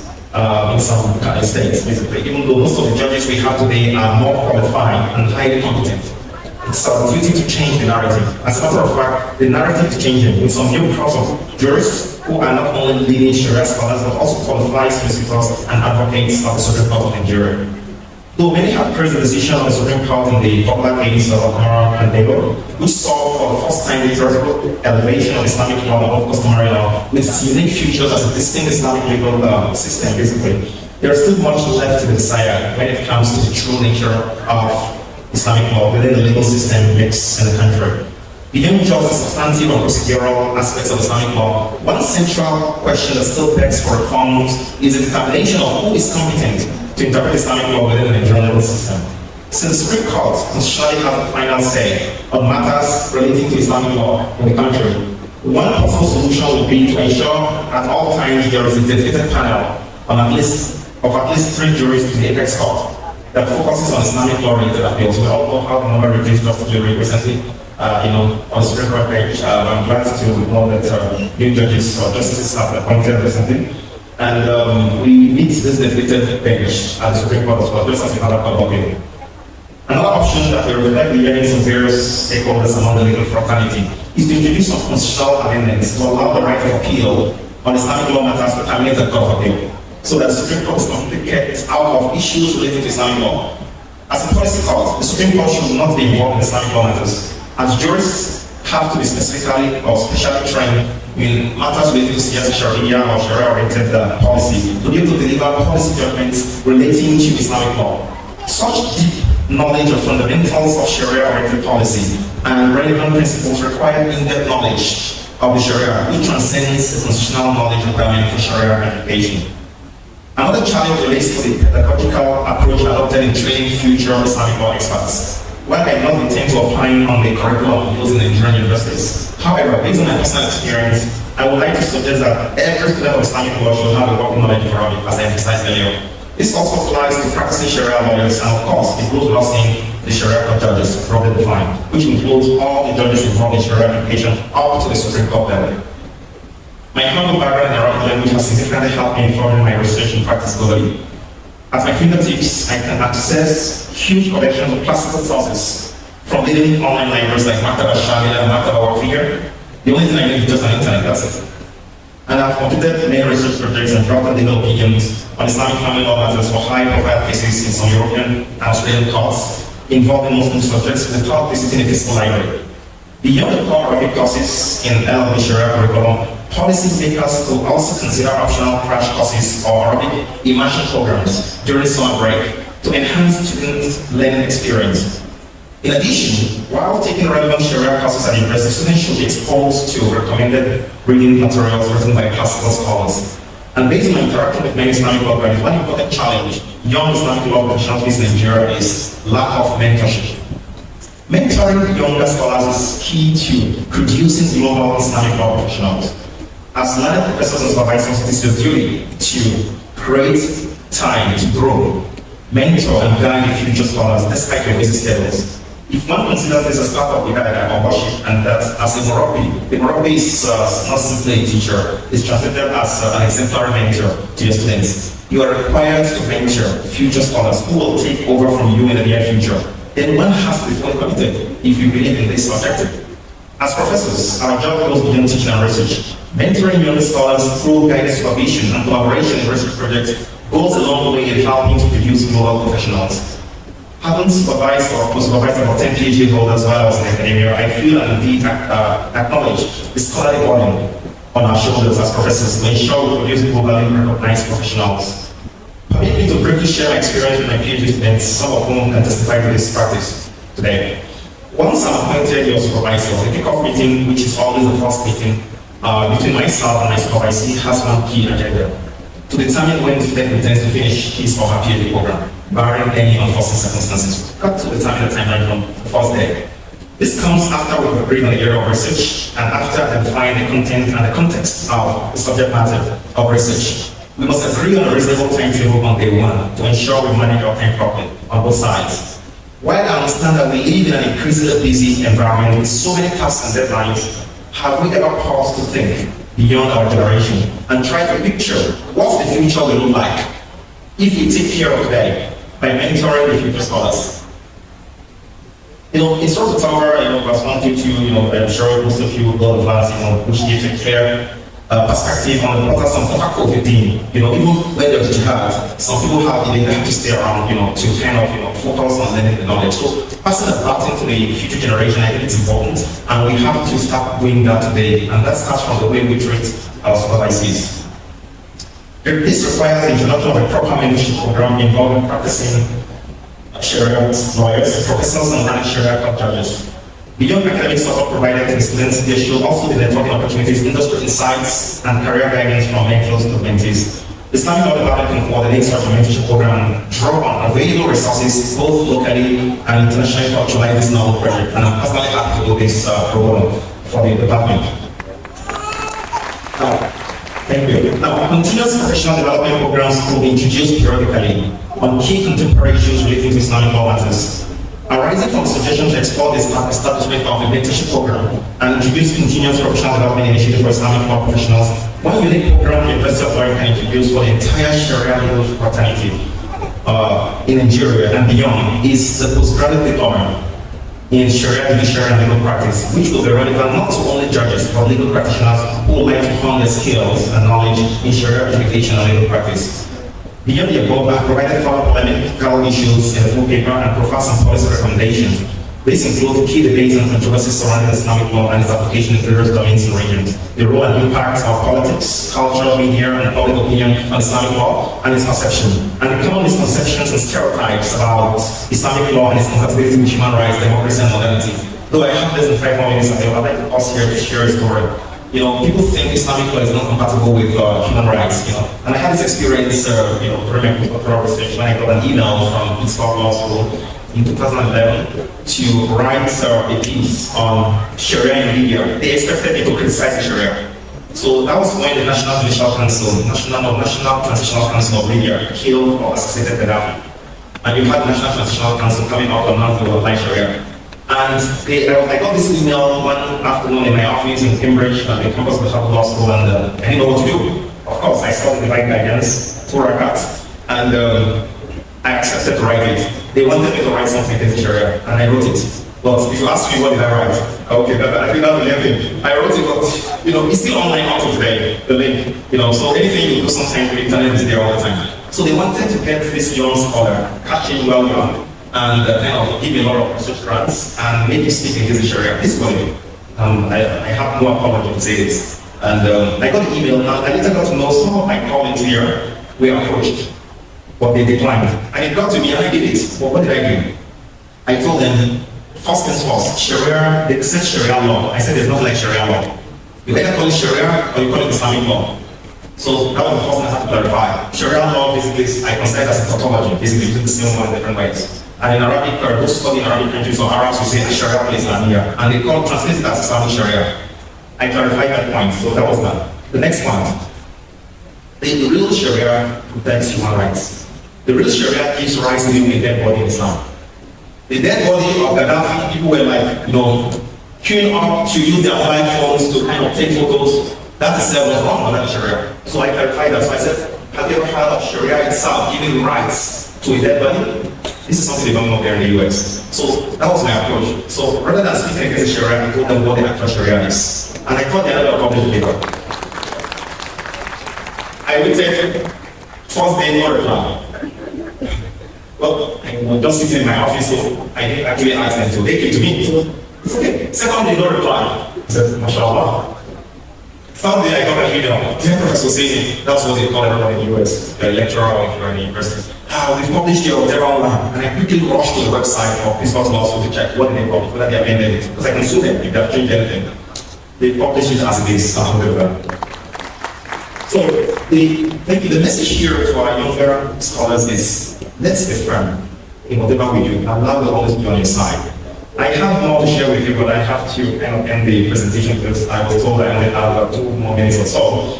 But I think before I end this lecture, I would like to talk about opportunities. There are numerous ones. Perhaps you're going to read this yourself when you read the full paper, which will be circulated later, inshallah. But one thing I would like to say about opportunities the opportunities are really, really numerous. You can contribute even to the common law, the common legal fraternity. An example is Prof. Abdulrafi is there. But apart from that, Professor Valedictory, who actually, established the Nigerian Academy of Law, which was something he facilitated. And you can imagine this was established last year. So that tells you the impact you can make. So they are numerous. Never have that inferiority complex. Islamic law broadens your horizons and you can contribute more if you really know what you're doing as a student. And it starts from now as you're a student. I have other issues I'm going to skip, Mr. Chairman, due to time. I would like to just rush to conclude. When it comes to opportunities, of course, we have our Sharia grant card here today. You're most welcome. You can see you can rise up to that level, and that's very high level in judiciary. It's pure of record. You can be a professor. We're celebrating some professors here today. We have other retired professors and 7 professors. You can also kind of become a scholar that is well known in your field, even though you're here, you're known globally. Many scholars, many professors here have done that, contributed globally. And who says you cannot be an in-house counsel, basically, which I have done for many years. And I was actually covering both the common law and Sharia, and overseeing the Sharia department as well, within my organization. So there are numerous opportunities, so you just have to find them. And this is why I talk about mentorship, and this mentorship program, I'm sure the faculty will look into this proposal to ensure that we have this ongoing program. And what other thing do I need to say? I guess I'll need to stop here. You can read more about this lecture in the paper. And I thank you for your attention. And I will say, let me not intervene a bit. I'm sure you expect me as the chairman to have some input into the lecture that I just gave. Yes, we must thank Professor Omotosho for giving us this lecture. I must also thank the head of the Department of Islamic Law, Dr. Aziza, for making this possible. When she had an encounter with me about this lecture, I I couldn't see from her perspective at all. She was talking throughout our 1 hour encounter. I just listened to her and told her the what you are saying does not make sense to me. And she kept on, she was apparently convinced of what she was saying, but I didn't see from her perspective at all. I thought she was raising a question that did not arise. Because I couldn't understand anybody, no matter the faith of the person, no matter how intelligent or unintelligent the person is, that will not see the disadvantage, will not see the advantages of Islamic law. I've never met anybody in my life who has any type of education, no matter how little, that will tell me that he or she does not see the added advantage of specialty in Islamic law. I've never met one. So when she was trying to convince me that there is this feeling that there is inferiority complex, type of thing, that anybody associated with Islamic law, I just didn't see. I just allow her to come and I said, look, my friend, I don't see because I've never met such a class with me. When I had the privilege of coming here, the first question I asked Professor Otito, have you ever even come across or heard of anybody saying it is Islamic law, it's being a specialist in Islamic law, it's not an added advantage?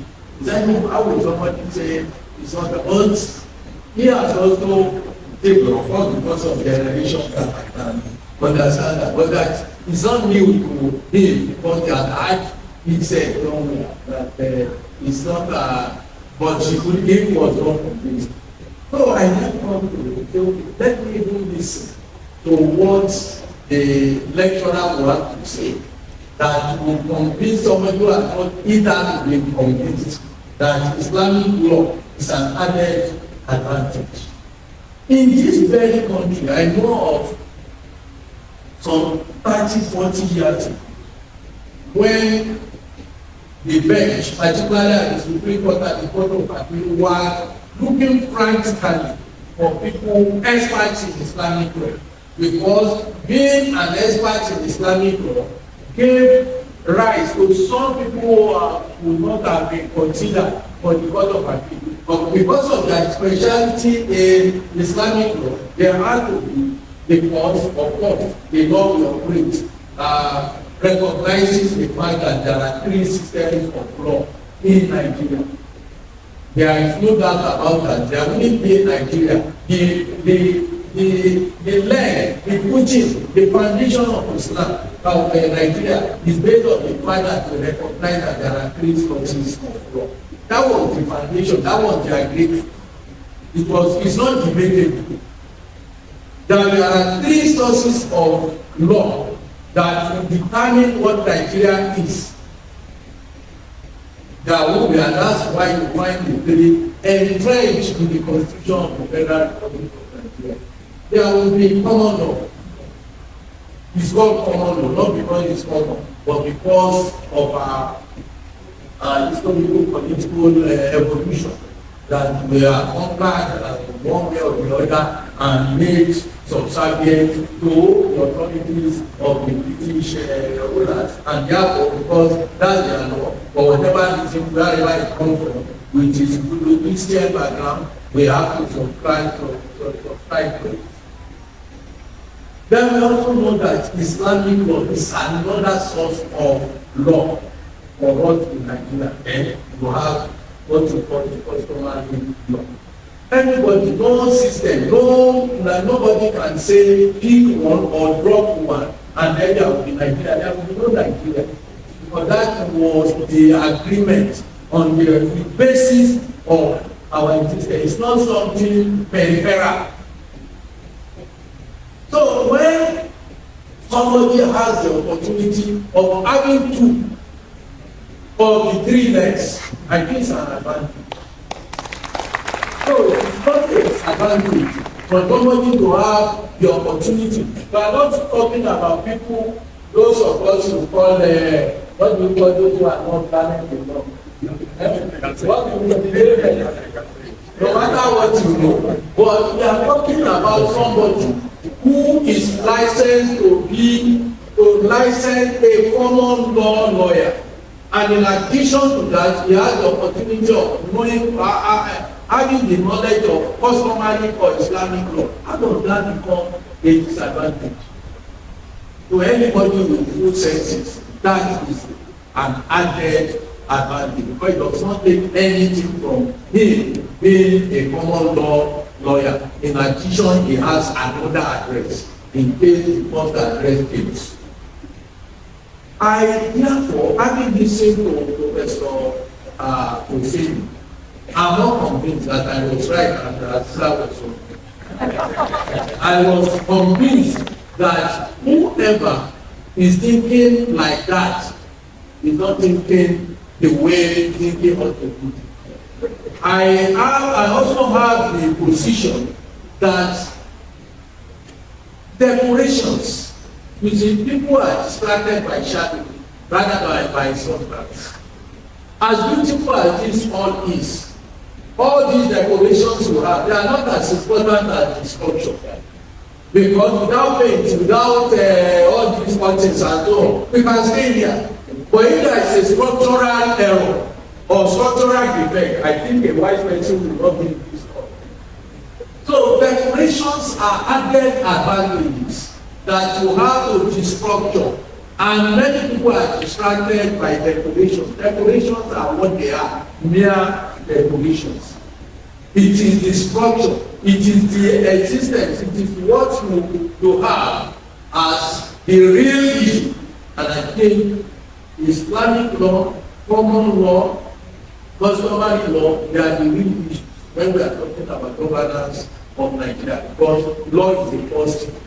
Without law, there can be nothing. Everything is based on law. So it is important for us to hear or understand what Professor Osini has told us. He spoke about relegating Islamic law to the level of customary law. And I thought when he started it, I thought he was not conscious of the later developments, particularly at the Supreme Court. But he came back. But one added advantage that I have picked from this is that he said yes, despite those pronouncements, that is not where we should. That is not where Islamic law should be in Nigeria. And he has come with two equally dangerous recommendations.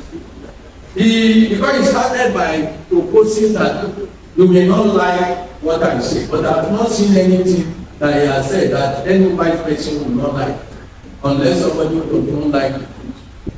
But he has come with two legally dangerous recommendations.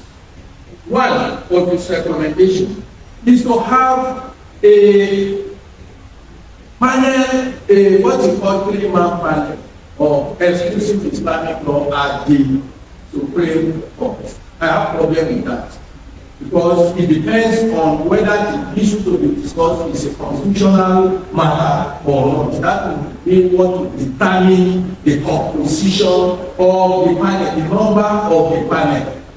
Those who will be the panel. When you say educated Islamic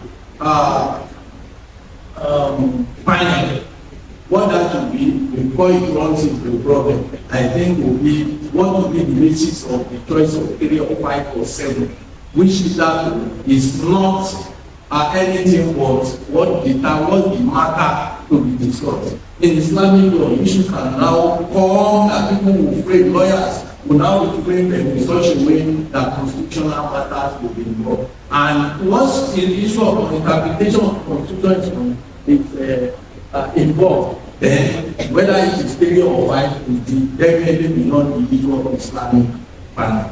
The second one is that if you do in the alternative, lawyers, they are always of 2 hands, 2 or more hands on the other hand. It's suggesting that we could ask all Islamic law matters to end at the court of appeal. I also believe that that will also create additional problem, because customary law cases also end at the court of appeal. What to be the issue? I believe that these two suggestions that they are brought should be properly masticated and properly digested as a proposition that might have ordinarily now just sitting ruling from the bench. I feel that, oh, this is a problem, another problem that we must confront. But it may also not be properly masticated and well defined. This is one of the areas that I think we need to take away and digest and consider about it. He was right in my view on all the problems that led to the proposition, but I believe that we need to digest the recommendation. He also mentioned that there is a need for us to have introduction to Islamic law as a general. It is not about religion. Just as you have introduction to customary law, should be mandatory for those who are studying law at any time in Nigeria, because you are operating a system where the system allows three sources of law, and there will be conflict of law. So it is important for you to introduce to each of these laws. I believe the sensible thing to do. If it is not being done, those of you who are in charge of curriculum, you have a problem with you. Then you raise an important issue, and the Muslim died in February. The answer is no. It has always been no. Many decisions have been decided, but that does not take from the fact that you still have many Muslim cases of Muslims who are being taken outside Islamic law on the assumption that that Muslim died innocent. When every Muslim is known to already, unless he denounces Islam, once he dies as a Muslim, the issue of dying innocent does not arise. Now, he also mentioned the issue of focus, and of course the issue of unification of intention. And that takes me to one other important point he made, and that is when you put a small man in a big office, it's going to reduce that office into a very small place. When you put a big person in a small place, it's going to elevate the position. So he said, do not define yourself by your source. Many people don't have anything about themselves other than their source. They live by it. They say things and you don't look at it that are these people saying. I was reading something yesterday and there was a suggestion that Olóyèdè was trying to appoint a DC for Kwasu. I said, I didn't even know that the position is better. And when did I become the governor of Kwara State? Or as governor of Kwara State, she's been an indigenous of the North, would like me to do of Yoruba land to speak with you. There are things that when you hear, you just know that there are people who are not sane. They just have to bring that home. And you do not allow such people to define you. You have to be defined by higher goals, not people who, because they lack brain. If you go to their own level, you are likely to become brainless. So he raised this issue, and he mentioned also that you must always recalibrate your goals so that you are not distracted by declarations I've mentioned earlier. Some people are meant to be spectators. They can never become actors. So if you are an actor, do not be distracted by spectators, because their own is just to share anybody, clap, and they are allowed to be on the stage at any time. So it's not distracted by them. Then for the students, he said certain things. Invest in books. Invest in books. Those of you who are students of law, please rise. Stand. Student of undergraduate student of law. Stand up, stand up, stand up. Stand up properly. You are taking too much time to stand. Bring out your phone. Raise your phone, let me see it. Look at the phone. Likely iPhones, you know the cost. And please thank you, sit down. That's not to tell you that when you say you do not have, you are getting your priorities wrong. Invest in books. He said it and he repeated it. Invest in books. Some of you have undergone the law program for 5 years. You do not have up to 50 books of your own. You do not have up to 50 books. Those of you who have up to 100 books, stand up. Okay, 60,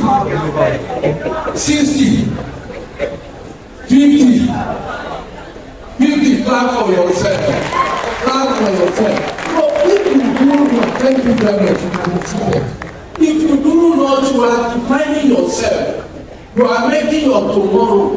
If you do not have you yourself, as difficult as things are, don't have 50 books and you want to be a lawyer. Which lawyer?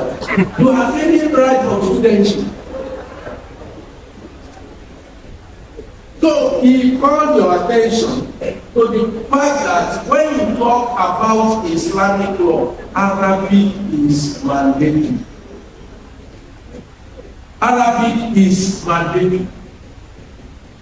You struggle, you continue to learn because it is one of the sources of access, key to your understanding of Islamic law. And he then suggested homework. Don't restrict yourself to 1 hour or 2 hour lecture in the classroom. Take for every 2 hours, take additional 2 hours to study on your own. And that's what he said he did and it worked for him. To the University of Ilorin, he recommended 3 programs. And I couldn't remember, I was trying to recollect. There was a time I had an encounter in that jam with the vice chancellor of the University of Ilorin. Came to someone, I couldn't remember who that person was from the faculty of law. And he was talking about a program. And I mentioned this, I couldn't remember, I was cracking my head to know who that person was, who was the head of the center related to law. I can't remember who the person was. And I mentioned to them at that program that there is the need for postgraduate diploma in Sharia. If you have postgraduate diploma in Sharia and common law, and here to structure you to postgraduate in Sharia practices and legal practices and something like that, so beautiful. If you have it will sell, because there are many people who are in need of postgraduate diploma in Sharia, and you can go in 2 ways. Because emphasis can be on Islamic finance, another one can be Islamic legal practice. For those lawyers who want to go into court of appeal, to specialists in Islamic law, or common law lawyers who want to practice at the Sharia law of appeal. So this we need to look at. He also mentioned immersion programs for those of our students who may have things to remedy. They are in Islamic law by accident. In fact, because they were not admissible to common law, that some of them found it. Those are the people that were ever taught ill of Islamic law. Because they found themselves in Islamic law by accident due to incapacity. I became a student of Islamic studies by choice, not because I was not qualified for other things. But if you are not qualified for other things and you are now saying, I can manage Islamic studies, you will never manage your life. So if you are in Islamic law because you fail to meet the requirement for common law, I pity you. If you do not rise now, you will be carrying that luggage forever in your life. So the right way to do it is for you to be able to go for such immersion program. that will remedy whatever needs to be remedied in your life, so that you can live up and take full advantage of your knowledge of Islamic law. And it talk about continuous professional program, continuous training, which for everything we say we must have it, which what it will have, which will have also for Islamic law. And to me, he mentioned the advantages and disadvantages, and he mentioned the problems. I'm interested in the problems, and there are 3 of it that I want to mention. To be correct is a problem. It's not easy to be correct, he said it. Number 2, balance your priorities. It's not easy to balance your priorities because there are so many distractions. And thirdly, lack of mentoring. Lack of mentoring is different from teaching. Lack of mentoring. You hear people around, what do they have? The mentors of people turn their head and they become their disciples. Many of us we claim to be professor of this, professor of that, we are your disciples. You don't go to the class, even in your mosque, local mosque, you don't know you are of no relevance to the community where you come from. If they say professor to you, who bear that name? Because they don't know your what value is your degree and everything. If from where you come from, you mention your name, say, I didn't get it. So let us define our relevance to the community we serve. I think with all this, my own understanding of the issue. I am not a debater, but I have some tendencies to be debating. I will therefore welcome 2 or 3 persons and one student. When I say 3 persons and one student, you know what that is. You know what it means, students. I say I will allow 3 persons and one student. You know what that means. Then I will allow 3 persons who are interested in taking up major issues from what you have said. Either the one I mentioned or the ones that they see that I have not seen. I will welcome 3 of them and 1 from a student. Yes, 3 persons. Who are the 3 persons who want to talk? Please, your hand. I'm looking at you. 3 persons. 1, 2, 3. Thank you. 1, 2, 3. Oh, you are 4. I will make it 4. I've seen you for this. Yes, and there is gender. Number 3 is gender. So let's start from Kwesualaru. After Kwesualaru, other in black, in suit. Then the lecturer, the man in I can't see you. The regular. Yes, Kwesualaru. Thank you very much, sir. Very good point. But I just want to express my happiness.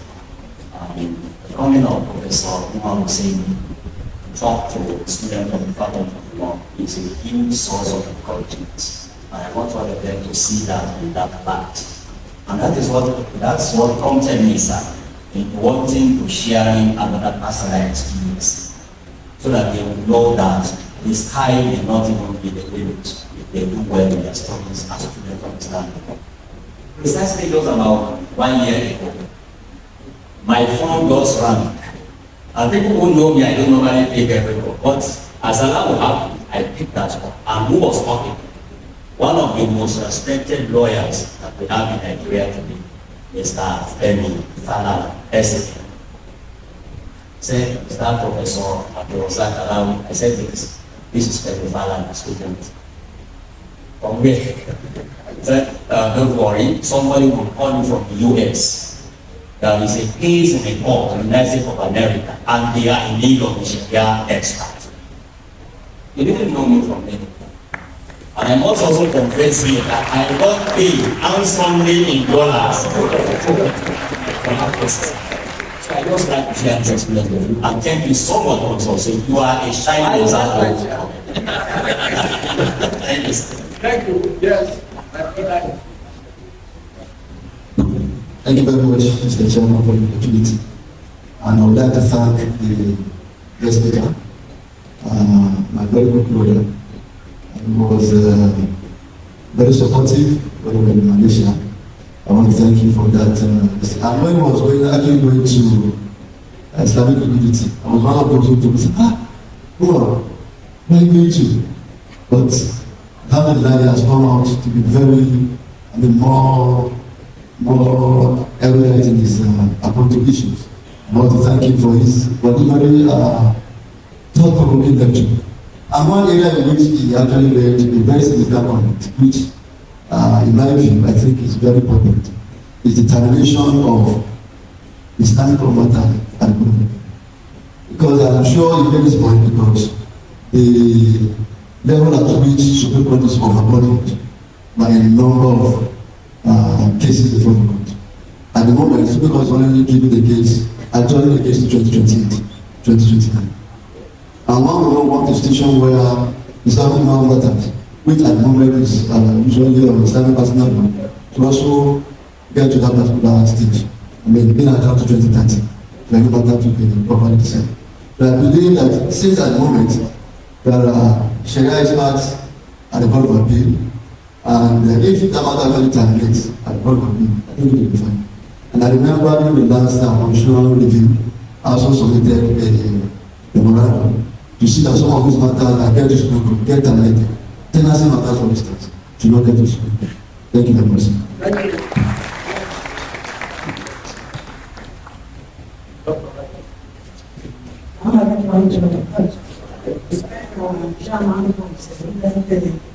Way forward to the recommendation given by Professor Omotosho. I want to try and understand because I know Dr. Newcomb too, and I happen to be my second supervisor at the International Islamic University in Malaysia. So it's a good mentor, I can say that. And notwithstanding, the second recommendation, the first recommendation I made that the chairman said is worried.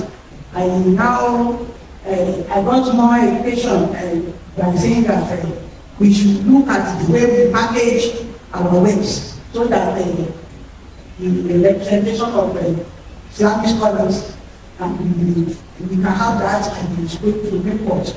Because we keep on wondering as Islamic experts that most of our Islamic personal matters ends at the Sharia court, and the one that needs to be appealed goes to Supreme Court where we do not have any representation. I think that is what they call that recommendation.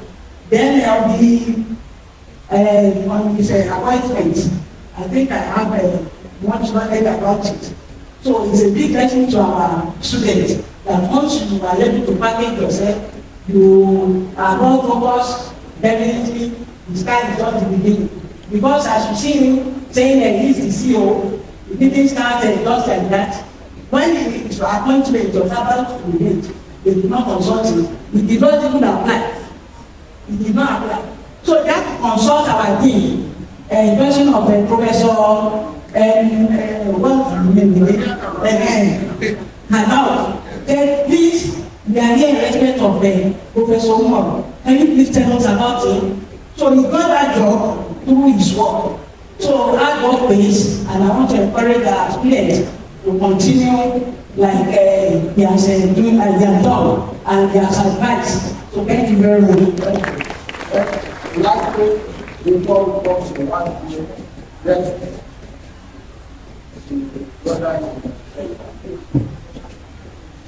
thank you, Mr. Chairman. We are very grateful for the opportunity. I am by name Abdulrafi. Our chairman is always a problem solving woman. Even with the arena of Islamic scholarship, we have seen your personality to have solved a lot of problems. Just like somebody that came to me wanting to do one course of the other and was unable to get the course. He was over Islamic study. And he said something so pathetic. He said, what will Islamic study offer me like? The answer that was given to the person that very day eventually make the person to become who he is today. He said Islamic study will fetch you to become the likes of Professor Wade. So that is why you are always wonderful. It's woman. And may Allah continue to enrich us with the likes of you. The problem we are having in the world cannot be solved. You, the Islamic legal practitioners, you are the type of personalities the world is looking for to solve many problems, as well as distinguished Islamic scholars. The problems they have been solving, even at the United Nations, there are many problems that are present there. You are unable to get solutions to it, which is very obvious.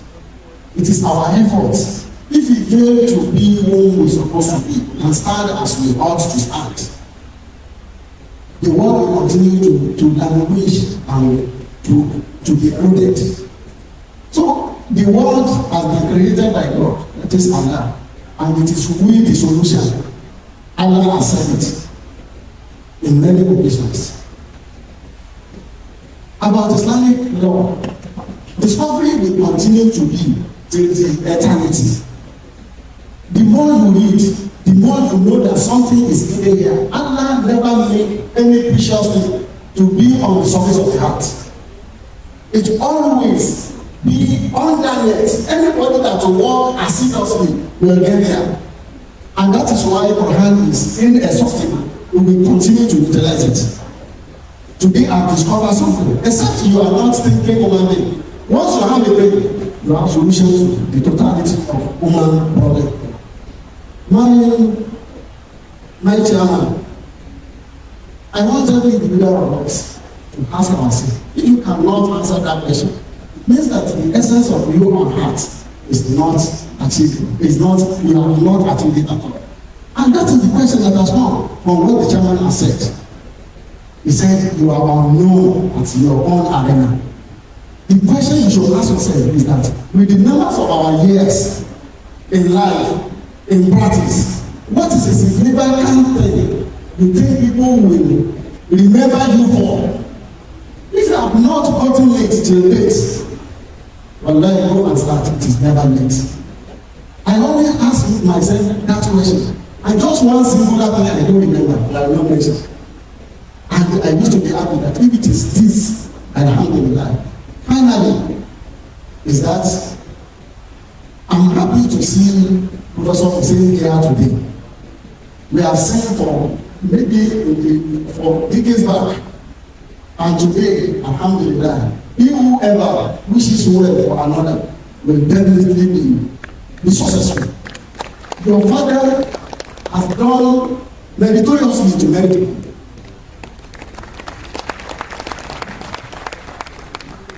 I didn't benefit from it, and I can see it from many people. But it must be acknowledged that the righteous people do not concentrate on their children. That is not what we learned from our fathers. They concentrate on children of others, and Allah takes care of their own children. Yes, one student, the first who decided, I saw that gentleman. Yes. One, yes. Start. Yes. Thank you.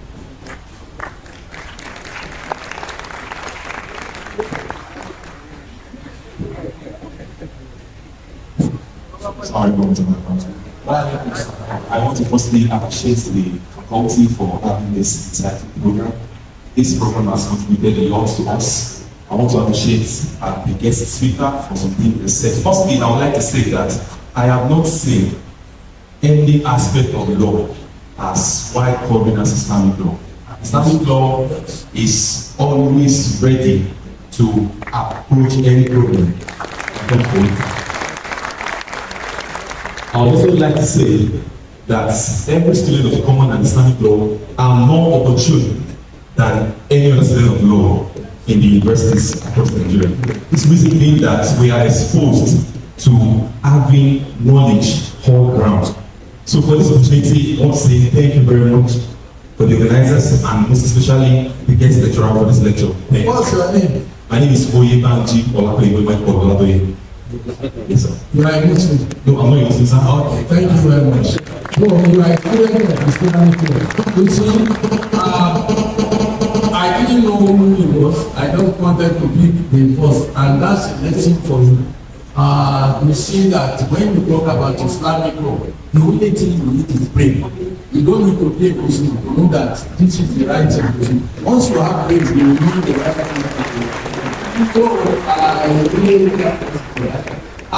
you see, I don't want people who will be like, only after any problem, only that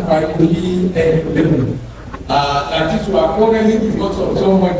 And that person who is making noise here, this is person you are. I think the issues, the argumentation we are is about Sharia, and the custodian of the Sharia, at least in Kwara State today, is the Sharia called Grand Hadi, or the Grand Hadi of Sharia, because we have this representative. First and foremost, let me tender the undeserved apology of my Grand Hadi for not being here in lesson. It's as a result of some other official engagement, and I hope the organizer will pardon him. As a result of that, he has delegated me to stand in for him. Though I am also personally invited, and I have loved to attend this lecture program. I think the apology is accepted. Thank you, sir. He has asked me, after listening to the lecture, to commend the presenter of the lecture, Professor C.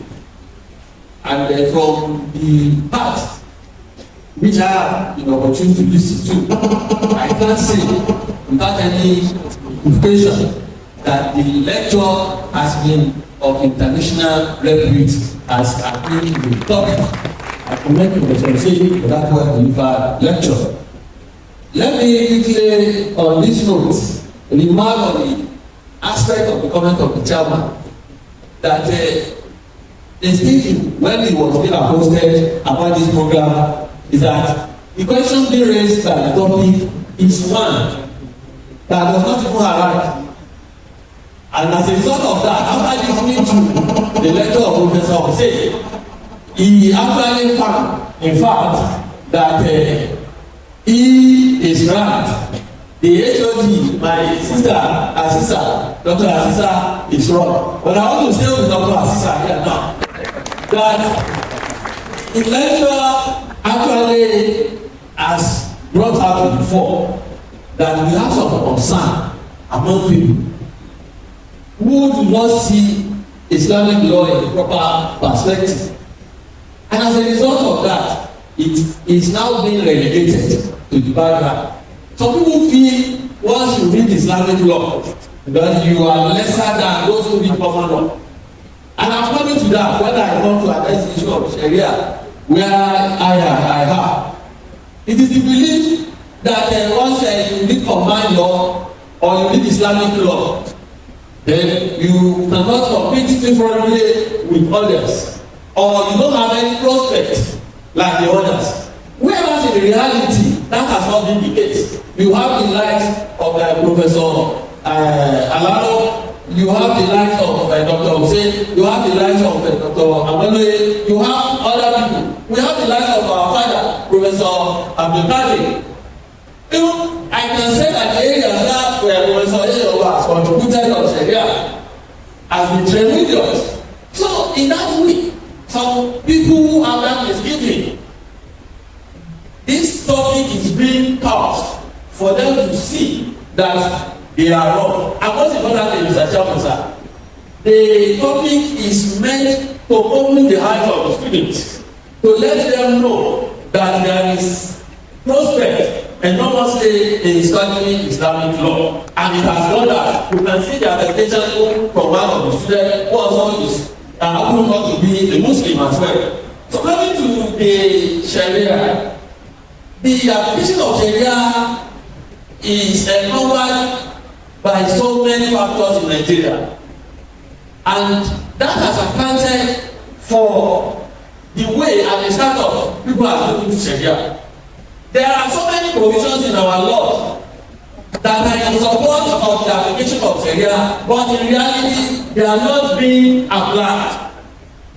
Part of Mr. Chairman mentioned, part of the requirement of the Constitution is that among the justices of the Court of Appeal, at least there must be 3 persons learned in Islamic law. But what we have now in practice, which I can say without any doubt, is that most of those people that sit on Islamic law and the Court of Appeal, they are constituted now because they are Muslim.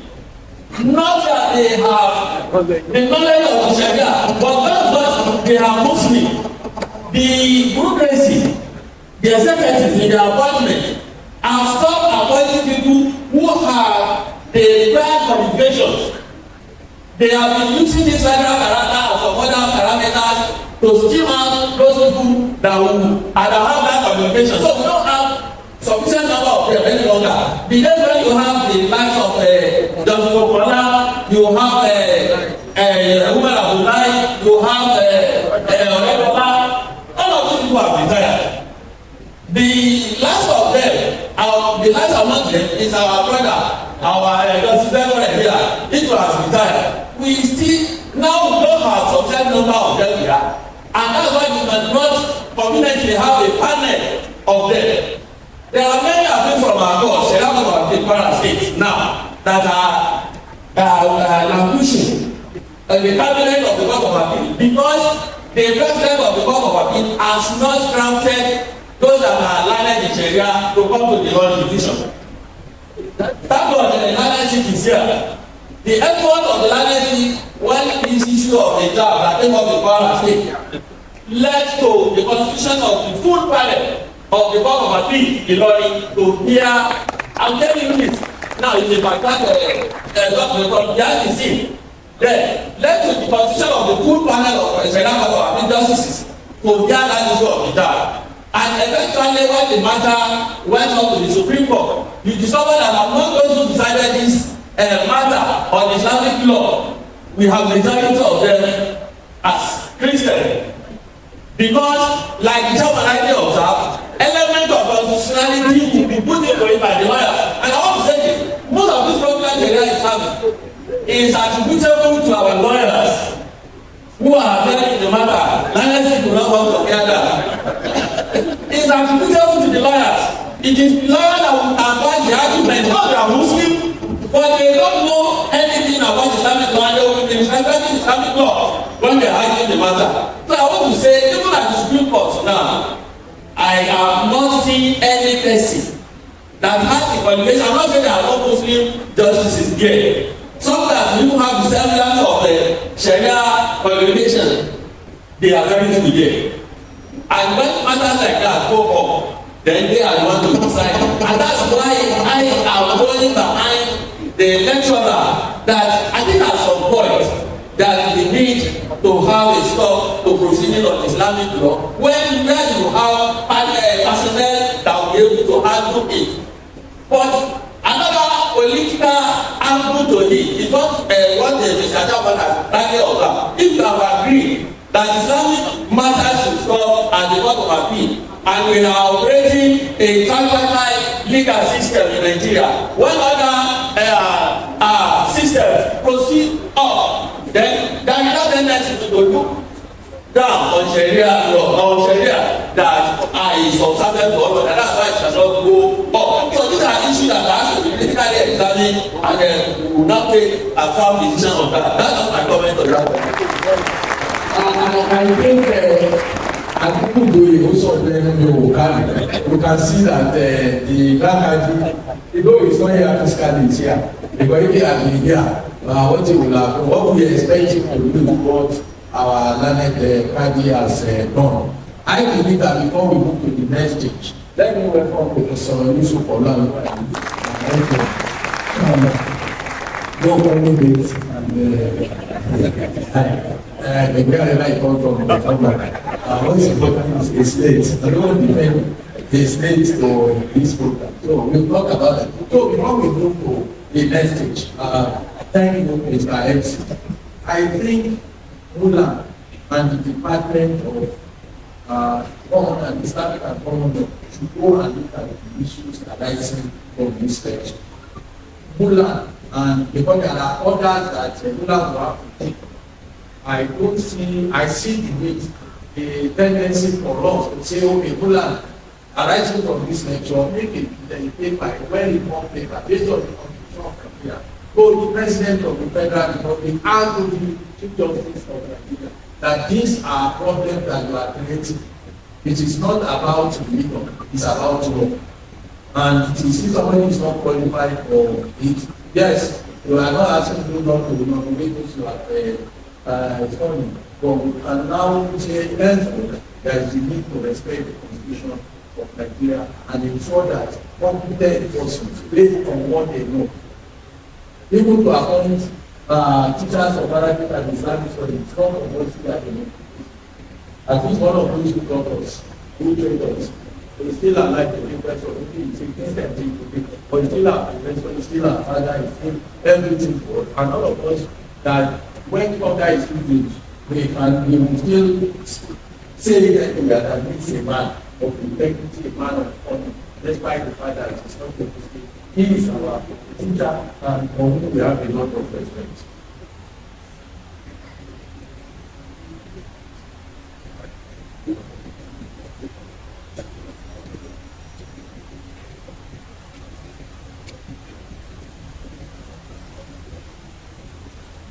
Okay, we get it. I'm passing to those who should hear. I think all of you are. It's an indictment of all of us, including myself. So I really announce it. And what is saying is that those of you who are generation of media, how many of those classical Islamic people that are translated to English? So yes, there is part of us. Whether our country did a lot of in that direction. Me, I am to be our even myself, I can't gauge myself and say I've been successful in that direction. Oh, I think those of you that I think the point that you have made and it's very important. Mr. Chairman, please allow me just to stand on the right and start this protocol for a long time. Distinguished guests, all members of the audience, what we are about to launch this afternoon, as announced previously, is to have what we call schools of Islamic law. The recent patron of scholarship in Islamic law, anywhere, anytime, is to be able to state the position of the law in any given circumstance. And that itself is a process that has components. And for each and every one of the components, there are specialists, there are experts. And what we intend to achieve is to expose our students into all these components of Islamic law, knowledge, and practice. We look forward to see them growing to become either usuliyun. We look forward to seeing them by the grace of God, either becoming al-fuqaha, and we also look forward to seeing some of them becoming al-CDU. And ladies and gentlemen, what I've just mentioned are the very names of the schools we are launching. We have the school that we call the School of Fuqaha.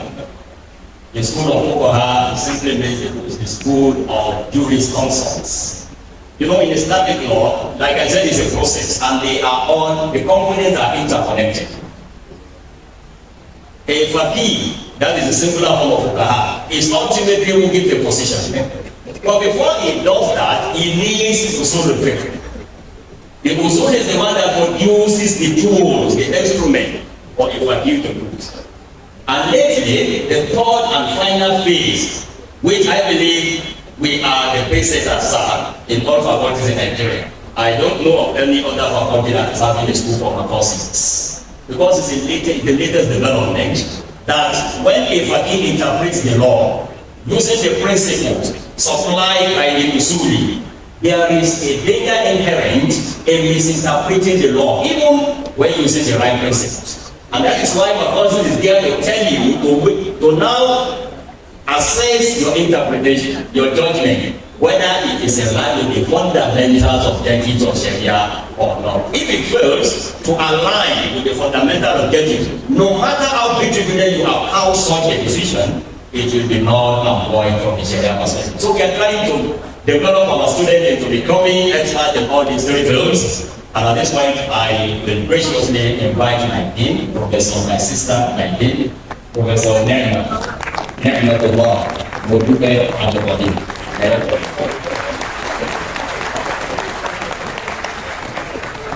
Thank you very much, everybody. The chairman, sir, permit me also to stand on the already established protocol to save our time. By virtue of power conferred upon me by the head of the Department of Islamic Law, Dr. Azizat Omotosho, Amaloye Adebayo, and the entire members of staff of the Department of Islamic Law, I hereby establish the schools of Islamic law as follows. The first one that I'm going to mention before you is the Jew, meaning the jurist. And the second one is Jew, meaning the Mokosifi. I am sure that I do not have the power to translate it better like that, unless the head of the department will shine that responsibility on Professor Malawi. And the last one is going to be called the Fuqaha, meaning the Jewish consult. Ladies and gentlemen, permit me to invite the Ayat Kibar Ulama, that is the Council of Senior Council, on the basis of Professor Abdulrafi and Professor Abdulrafi Omotosho as the first Council of Senior Scholars for the newly established school.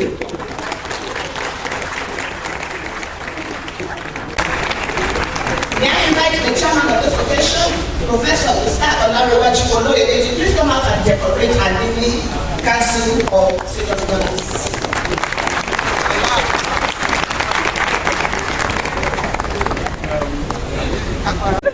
I've been asked to decorate these scholars that are designated as senior counsel of the School of Law. I want to say that these developments, we need to understand them properly so that we can relate to them. What the department has done, which I see the value that they continue to go, is to show us that there are branches of Islamic law, and that Islamic law is just, when you say Islamic law, what are the things, what are the blocks that will make somebody to say Islamic law? You must have, to the students, you must have knowledge of, to the students, how do you interpret law? What is the science of law? You must have it. Then, in order to derive, there are methods of derivation of law itself. That when you say this is law, we say Islamic law. What is it? What is it? Those are those who understand Islamic law. Then, thank you, you have also come with Omotosho Sharia. Me, I do not see Omotosho Sharia as being just the traditional concept of Sharia. I also see it as about the purpose of that law that we are interpreting. The Moksad, I give an example. When men are asked to, when they want to give themselves, they want to humiliate, it is recommended that they should do that, so that they will not, the purpose of that law is that in standing up, they will not mess their trousers and their legs up. But if you don't understand the purpose, and you don't go down, and you end up doing what you are supposed to avoid, then you have lost the purpose of the law. And that is what my own understanding of Omotosho Sharia is. I, on the basis of it, my power conferred on this by you know, acting on behalf of the Vice Chancellor and the Department of Islamic, I want to say that Professor Abdulrafi, I decorate you may God bless you. May God continue to elevate your life so that you continue to be in service of Allah and humanity. Secondly, Professor Abdulrafi, I say his name is Rafi, but when we call him Prof, and in Omotosho, they call him Prof, they call him Rafi. But for Rafi, Omotosho, by this authority vested in me by transfer from the Dean of Law to you and on the authority of the Department of Islamic Law, I want to confer on you the counsel for one of the schools of law in the Department of Islamic Law. The government source of article for you here in this world and hereafter. Thank you very much, Mr. Chairman, for that wonderful assignment. May I now invite the Vice Chancellor to be represented by the Deputy Vice Chancellor of Management Services, Professor Sulaiman Osho, to please present the cadre for our senior counsel.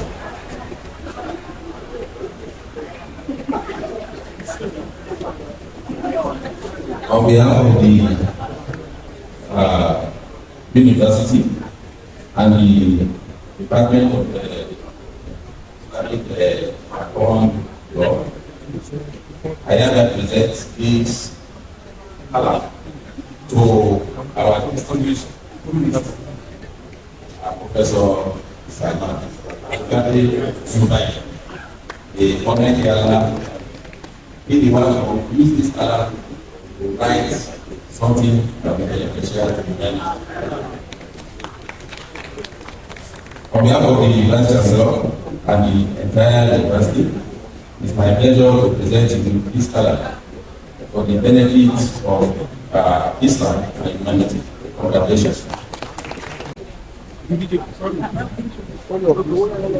The next item on the agenda is to call the head of various schools that has just been established and the head of the solution.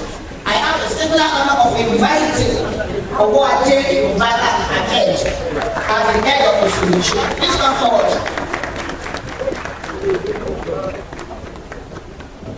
And for the juris consult, that is the solution, I have the honor of inviting Abdulrafi as the head of the school.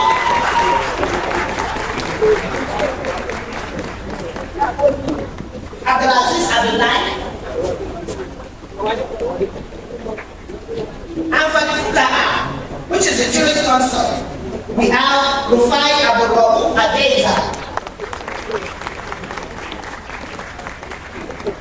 Rufai Abdulrafi.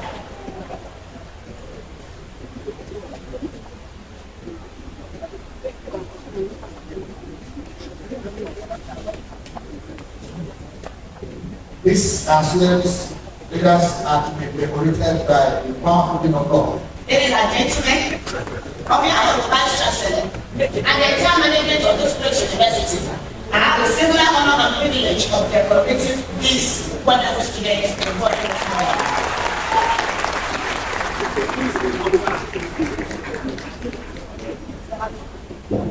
That is called the Soli Euro.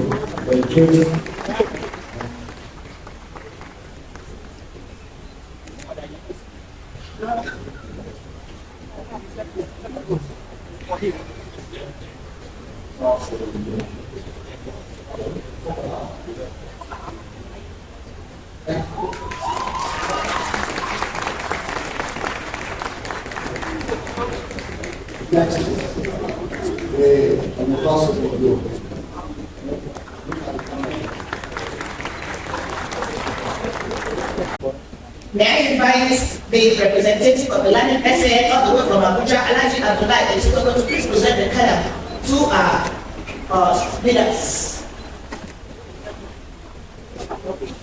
Let's put our hands together for the Learning So my first students are Omotosho.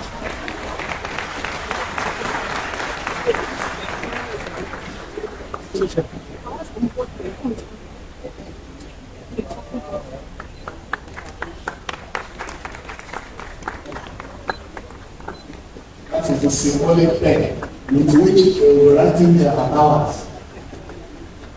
And the concept, the rationale behind this is الذي علم بالقلم الذي علم بالقلم علم الإنسان ما لم يعلم.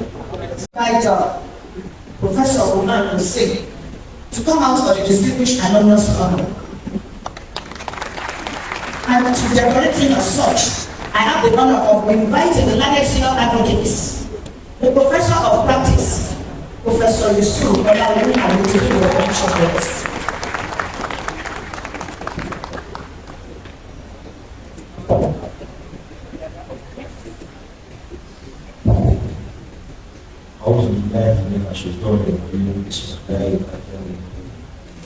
السلام عليكم ورحمة الله وبركاته.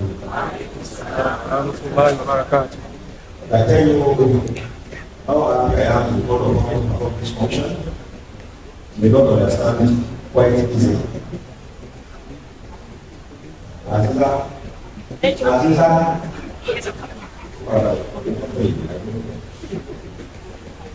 Umar, in 1991, I decided to go back to review, and I chose his father, Professor Zakaria Obo, as the person to teach me to hand over. So every evening, I will come up, I go to the father's house and stay there. I did this for a number of years. And I was such a big, very old boy there that was like this. And whenever I go to the house, I say, come on, lecture. And that's his nickname today. So I said, lecture.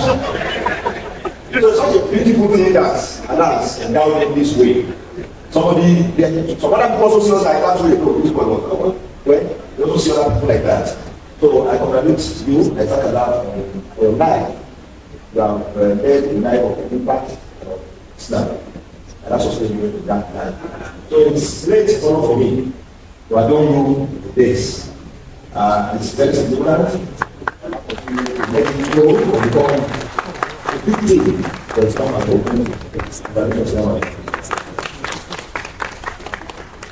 Thank you very much. Yes, we're going to the establishment of Baitul Mal, also another innovation of the Department of Islamic Law. And I have the honor to invite one of us, our senior, Professor Abdulrafi, I think I'm Professor of Islamic Banking, to come and do justice to that. أعوذ بالله من الشيطان الرجيم بسم الله الرحمن الرحيم الحمد لله والصلاة والسلام على رسول الله وعلى آله وأصحابه وسلم. In terms of this occasion, our distinguished Father of the Day, Kadi, the representative of our distinguished guest of honor, the Dean of Law, the honoree of today, and I seek the indulgence of the chairman to adopt the protocol as established. One of the traditions of the founding fathers of this university is sustainability of whatever we do. The chairman of today has taken us through the history of the vision of our forefathers. I also want to seek his indulgence to give reminder of an event in faculty. When the Academic lecture was established, the chairman of today insisted that that program should be funded. And I remember that time, an amount of 2 million naira was endowed to be able to sustain the program. I remember the last time we heard, the family has also pledged further funds to be able to sustain that program. So it is in the light of that tradition that the Department of Islamic Law has decided to sustain these programs that we are launching today, that we are going to do an endowment for them. And an account has been opened. We want to appreciate the distinguished guest of honor today, Abdulrafi, Senior Advocate of Nigeria, who was announced by my HOD that has put a fund of 4 million naira into this account. The essence of this is that we train our students not to be beggars. And I remember I used to be trained this for our students. It's not the duty of the student to be running around town begging for money. In some other universities, I've had the opportunity of heading student organization where funds is there for whatever you go to do. It's part of the design of the university that they give. Although you don't touch their fund, you bring your program, tell them how you want to spend the money, but the money is always there. So we are trying to do this so that we have funds. When the students have programs that need funds, Once they are approved by the department and the staff advisor, it will be recommended to the HOD that funds will be provided. And we are hopeful that members of this august audience will also assist us to be able to sustain this program. So it's in the light of this that I'm announcing the establishment of Baitul Mal. Baitul Mal in Islamic concept is the treasury, Islamic treasury, where the public fund is put. Nobody has access to it for personal use. It's not for the personal use of anybody in the family, but for the purpose for which it was established. We have established Baitul Mal accounts with Jaiz Bank PLC, and the bank account number is 0016541502.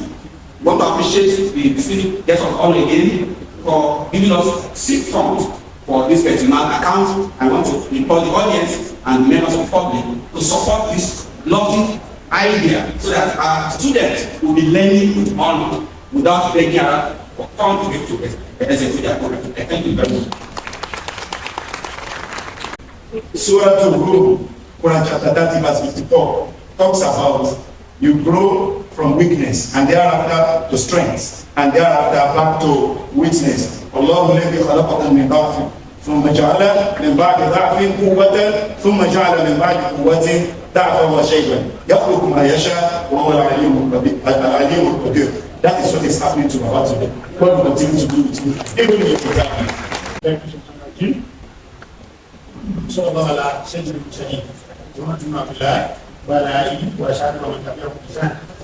أما بعد, the Vice Chancellor, the Deputy Vice Chancellor, Management Service, the Registrar, and the Chairman of the District, our own mentor, the Executive Secretary of the Joint Machinery and Administration Board, the Registrar of the University of London, Director of various centers, units, professor and other members, all head of department they are present, staff member of University of London, especially Faculty of Law, my lords, spiritual and temporal, my family, relations, friends, scholar and alumni of the University of London, please be right. Gentlemen of print and electronic media, distinguished the invited guests, ladies and gentlemen. Alhamdulillah, I thank God for giving me this opportunity to stand there before you again to share my life experience with you. I want to make an introduction. All praises to I give to Allah, subhanahu wa ta'ala, the most gracious and most merciful. I thank him for creating me and protecting me today. He has made it possible for me to deliver this important lecture to this university. I thank him for guiding me in this noble profession, the pride of all profession in the eyes of God and man. The essence of this lecture is to maintain the known academic tradition that a scholar is expected to share his background and experience so that other people will learn from his experience. I'm beginning with my background. I am from Onibewure, compound of Omotosho. Like almost every compound in Omotosho, my compound has a village attached to it. The village is known as Ibeure, established to have originated, migrated from the Sherry area of Lagos State. I was born in Ibeure to Omotosho, and Aisha as Omotosho, and the other side.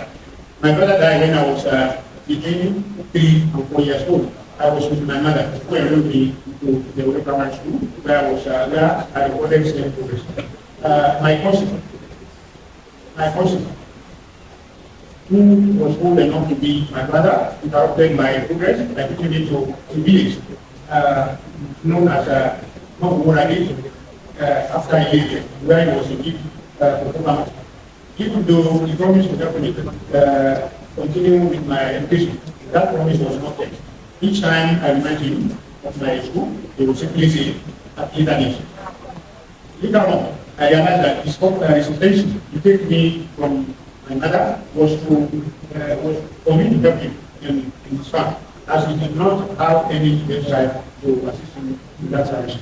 As time passed on, I resigned to faith, as it seemed that I had no opportunity of going to school. The more I was growing up, the more he was finding me useful. Shortly after my arrival, I became the only trusted farmkeeper. As early as 6 o'clock in the morning, I would be on my way to farm to ensure that cola nuts that fell from the tree are protected against the inflation. For that purpose, I would not go back home until after 7 p.m. As time went on, I became popular. Our customers who used to buy cola nuts, they gave me Minister Olori, being Minister for Cola Nut Affairs. The reason was that the basket we use as a lecture made and used in selling cola nut was made by me, and all the orange in the farm was with the basket. One day I ran away from the place. I went to a village called Yakuyo. I deliberately went to another village in order to avoid detection. So I have to leave the town before daybreak. Also, if I decided to go the vehicle from a village, then people will see me. It was at the village that one of our customers saw me, and when the news of my disappearance spread, the people were concerned about my security. It was the man who believed that he saw me at the door with a small piece of cloth. At that point, the reality began to follow that my education is a clear case of predestination. If everybody is doubting the idea of predestination, the story of how I managed to cross so many odds on my way to the point of defending my PhD thesis on the 4th of July 1984 may give the person the proof that predestination does exist. That first day, I left the house as if I was going to the farm, as usual, but headed to the hill. It was the only exit route out of already. I had to clear the distance because there were no vehicles at that time. At the hill, I waited patiently for a vehicle to arrive. Each time I saw somebody who needed, I would run away to avoid being detected. It was in the vehicle I met the Hausa man who was our person. He was one who my people saw the minister who believed. I must confess to you that I had no idea where I was going. The idea of going to Arabic school was very dear in my heart, but I saw it as an impossible thing because there was nobody to support me. As Makurani, I was given among 4 questions of mine. All of them were old enough to be my father. In fact, some of them are children that are older than me. Some of them have sent their children to Arabic school in Ibadan. Telling my cousin father of my desire to enroll in Arabic school before anger and dissatisfaction, because that was not the reason why I brought him from home. So I lacked courage to mention it to him. On arrival at Lille, I believe in Tokar, I had another vehicle going out for passenger for everybody. Calling out for everybody. I decided to follow the vehicle, even though I did not know anybody in Ibadan. On arrival at the motor park in Ibadan, I heard somebody calling Abdulrafi. So I decided to board the vehicle after checking the amount of money in my pocket, making sure I afford the fare. Around 6 p.m. We arrived at Kaleo Park, and I landed from the vehicle. I decided to hang around in the corner of the park, not knowing what to do next. As I was sitting there, I saw 2 men with big turban. I approached them and greeted them politely and told them in Yoruba, "Hey, Jowo, meaning please help me. I want to learn Arabic and about Islam," which usually they looked at me and laughed. They were unusual. They looked at me and laughed. They were surprised. They were wondering if I was known. They interrogated me for the why of dismissing me. I suppose the sense of duty imposed upon them by Islam compelled them to consider my request. They asked me to follow them, their host, in order to discuss my matter and my request with their seniors. So I followed them. On arrival at the host, we met many more scholars. I was subjected to a variety of interrogations. He wanted to know about my background. my mental state and if I was sincere in my desire. At the end, he concluded that I was sincere and normal. He told me that they were ready to help, but they could not, they only do that after knowing the relation of mine. They told me that we can, they told me that we can either go to, I told them we can either go to Omotosho or Omotosho. He then asked me which of the two places they are likely to release me to come back to them. And I told them neither of the two places it's open. He then asked me if I know other places where I have a relation, they will contact, let them know that I was with them. I told them that some of my second courses are in Ibadan, attending Arabic school. Unfortunately, I didn't know the name of their school, nor location. To be sure of how to locate them, they wanted to know if it was a kind of a school. Or I think I told them I wasn't sure, but each time they come home, they always dress in Alakowi and dress. On this remark, they were able to figure out the how they treat them. The following day, they arranged 2 men out to follow me to Ghana. At that time, there were 3 prominent Arabic schools in Ghana, namely Arabic School of Nigeria, Samsu School, Arabic Memorial Islamic School. The first school that came to their mind was Arabic Institute of Nigeria because it was the biggest of the day and happened to be the school where my relatives were schooling. When I arrived at the school, we went to the vice office. Sheikh Absalam, after listening to the story on how they came across me, they asked me to name my relatives and they were invited to the office. The proprietor invited my cousins to the private room without me and the man who brought me from America. After he came, he came out. He told the people who brought me that he would go back to America and he and my cousins would get in touch with them with my family. If my family released me to them, they would see me. Meanwhile, at Mokuradi, they were looking for me. They were worried something had happened to me, but that was actually later in the day when the news of my disappearance spread to Sabo, and which was 1,000 Sabo, so Saturday, I went to travel to saw me going to live, and that when we arrived in Libre, I immediately ordered and started to like, aha. What made into the mind of my people is that my house is in Ibadan. I mentioned the area was amended in my family. One of their parents was also suspected to have given them my cousin father immediately went to a village in Omotosho area to report my mother to his father, who happens to be my father's elder brother. All the same, they were sure that I was in Ibadan. Family meeting was quickly common. At the end of it was agreed that I must be brought back to the village. He was not sent to he was not sent to village, so he was brought back to return to the village for the point of discussion. The strategy was that my uncle should give the human education to Ibadan to see the provider and seek my release.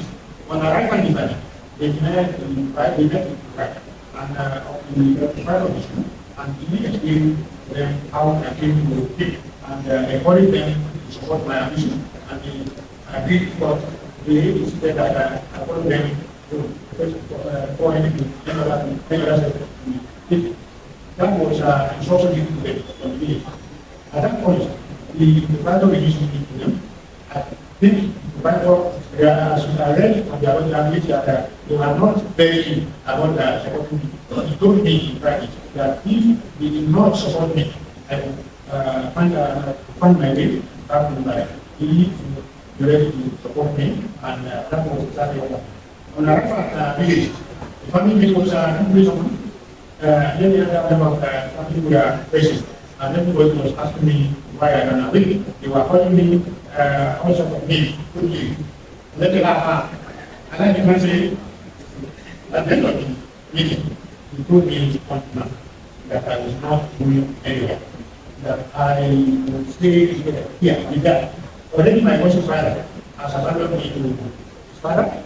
His immediate junior brother, who was based in the village, like his brother had no real child at that time. Decided to take advantage of the situation. The following day, he asked me to go to his farm to work.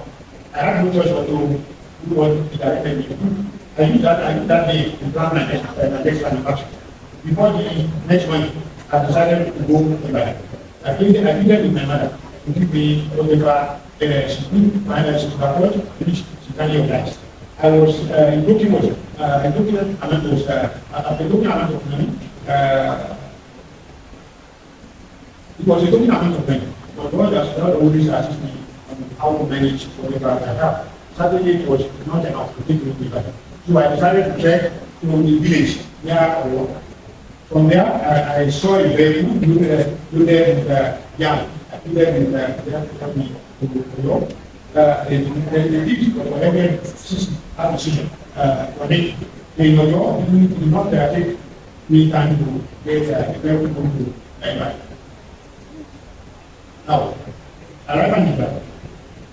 I recommend my mind of my educational journey for about 15 years.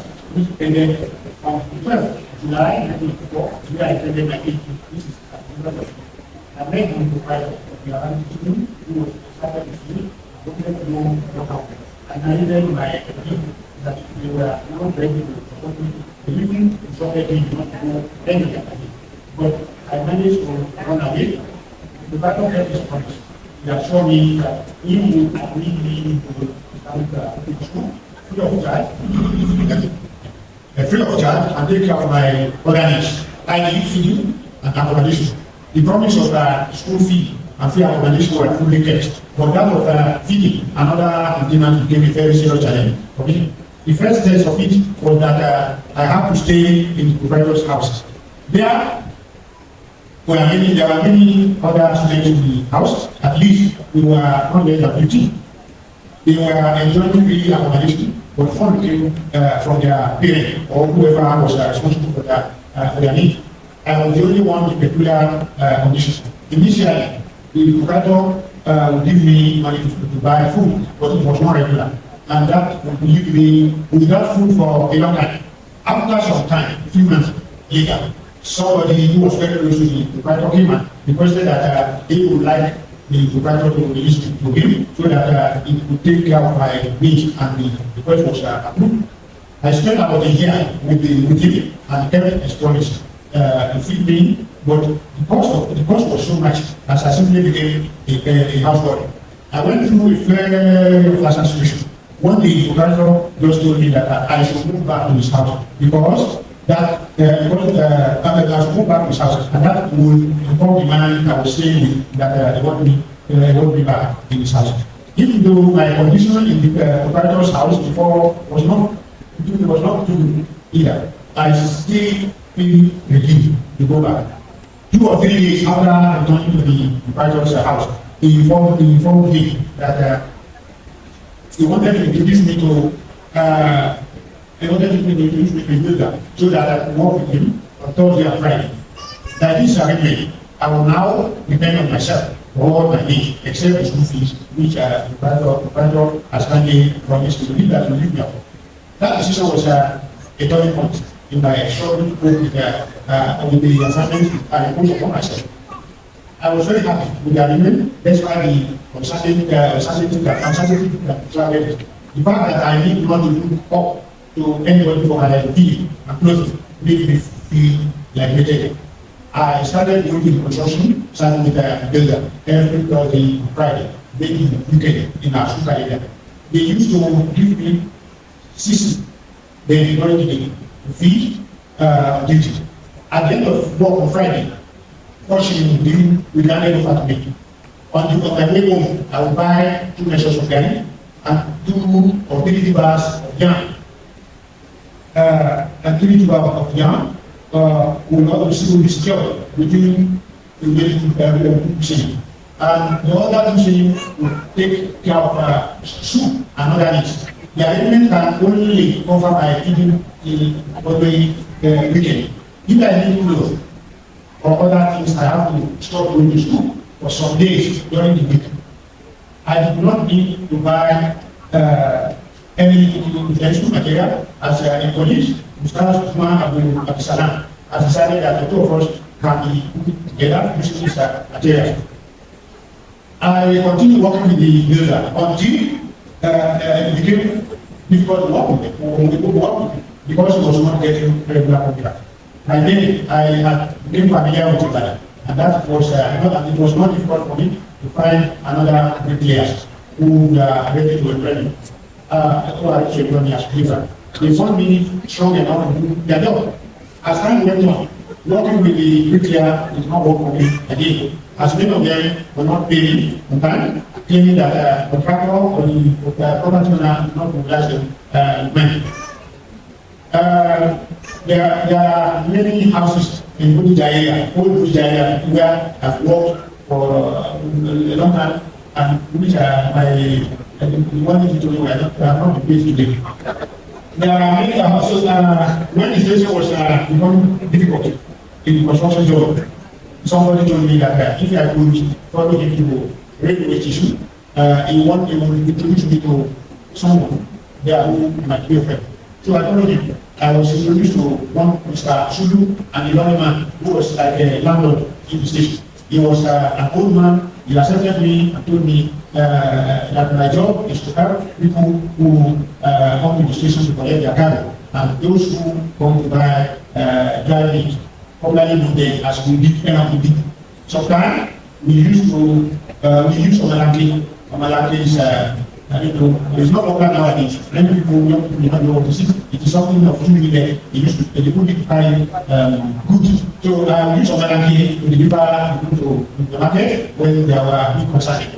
Some I will carry it on my head if it is 1 or 2 crates of them. I stayed there for a long time because I was getting enough money to meet my needs during the week. Coupled with the fact that the work there was less stressful than working with BTS.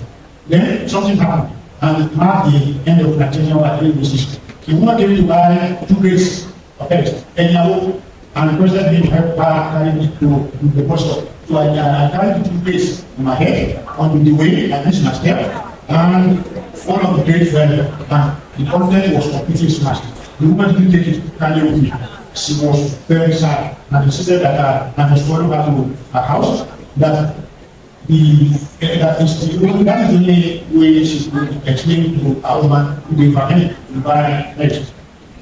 So she took me to a body of a Apata area of Ibadan. She locked me up in the back of their house until her husband came from work, and that was the evening. The man looked at me and asked me a few questions. I told him. He asked me questions, and he told me I have to. So he told me to confess that I have a problem with Accra. So he told me I know. The woman did not. I have to check to the way. From there, in Tabale, near the distance of about 18 kilometers. After that event, I decided not to go to railway station. Luckily, I was almost graduating from the institute. I just decided to go back to some of the media at work before they were. I worked with before, and they were happy to be back. Around that time, an idea was suggested to me that I can apply to the Islamic University of Engineering Saudi Arabia. They offered me scholarship to further my education. The idea moved me, so I applied. And within a short period, I received their response. The professional admission was given to me on condition that I sent my academic result. It's too early to laugh. It's too early to laugh. So, on condition that I sent my academic result within a short period. Unfortunately, not the credential I required was available. I was able to graduate, so I could not access the certificate. Equally important is Nigerian passport, which I did not have. But that did not discourage me from finding a way out. I discussed the issue of professional admission with one of my teachers in the institute. And largely, he was happy and excited. He promised to help me secure passport. He took me to Alhaji Ademi Itani, who was then the permanent secretary or commissioner in the Western State Ministry of Education in Ibadan. He introduced me and my need to him. The man just accepted me and adopted me as one of his children. He personally took me to the passport office at Kakawa Street, Lagos, obtained and completed the application form for me. He submitted the form to the passport office, and each time he was going there, he would take me along.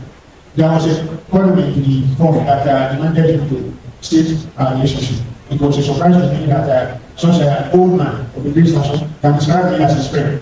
This time I remember, I am Jacob Sasokana, may Allah reward you with a journey to the house. Despite my enthusiasm and active effort to secure passport, it took me a long time to get it. Shortly after submitting the application, and we were waiting for the application to mature, at that time was appointed Consulate General of Nigeria Consulate in New York, and he had to leave. You have to report immediately. Before he left, he assigned one of the senior staff in the Ministry of Information, Alhaji Abdulrafi, to follow my application and ensure that I secure the passport. Alhaji took me to the passport office in Lagos twice without accessing the passport. On those occasions, I went alone. And I was lucky to meet someone who was able to access my file. There it was written that I should pay £150 or bring a letter from the Ministry of Education to support my claim of scholarship. That was another difficult order for me to process. The only option is securing the offering letter from the Ministry of Education. That thing was not easy. It was not an easy for me, as I didn't know how to approach it and how they are going to react. One day I decided to go to the Ministry of Education in Ibadan. I put on my best dress and went to the ministry. When I arrived, I saw somebody. I saw somebody. I was confused. He said, "It's staff of the ministry." And I approached him, told him my problem and my needs. He told me that the officer in charge of student matter is Mr. William Oyajide, who was not around at that time. So I decided to wait. Within an hour, the man came and I gave him few minutes to settle in the office, and later I entered his office. I told him I have been offered admission by the University of Islamic University of Medina to study Islam studies with full scholarship. Because of my traveling, I will be giving monthly allowance. I gave him the letter, written Arabic language, without translation. He looked at me and laughed. He said to me, I gave him one before. So I have to explain to him that is their language. I showed him the official stamp on the letter, and envelope with postal stamp and my name on it. After a few minutes discussion, he told me that he was not sure, he was not confused because he could not read the letter. So he asked me to leave. As I was going out, he called me back and asked me to read the letter, and I read it in Arabic language. So he was I read it in Arabic language. So he was impressed. He interrogated me further and collected my personal data and all what he needed to prepare the covering letter for me. He told me to come back next week, but I don't know the following day. By the time I got there, the following day, the covering letter addressed to the passport office was ready for me. He told me, he told them in the letter that ministry was confused that I have a full scholarship to study in Arabic, Saudi Arabia, and to issue a passport. With that letter in my hand, I was quite hopeful that the problem of passport will be resolved. All I need to do was take the letter to passport office. The only thing remaining is that I have a very close friend who at least will benefit from the idea, even though he did not share this background with me. We went back to Mr.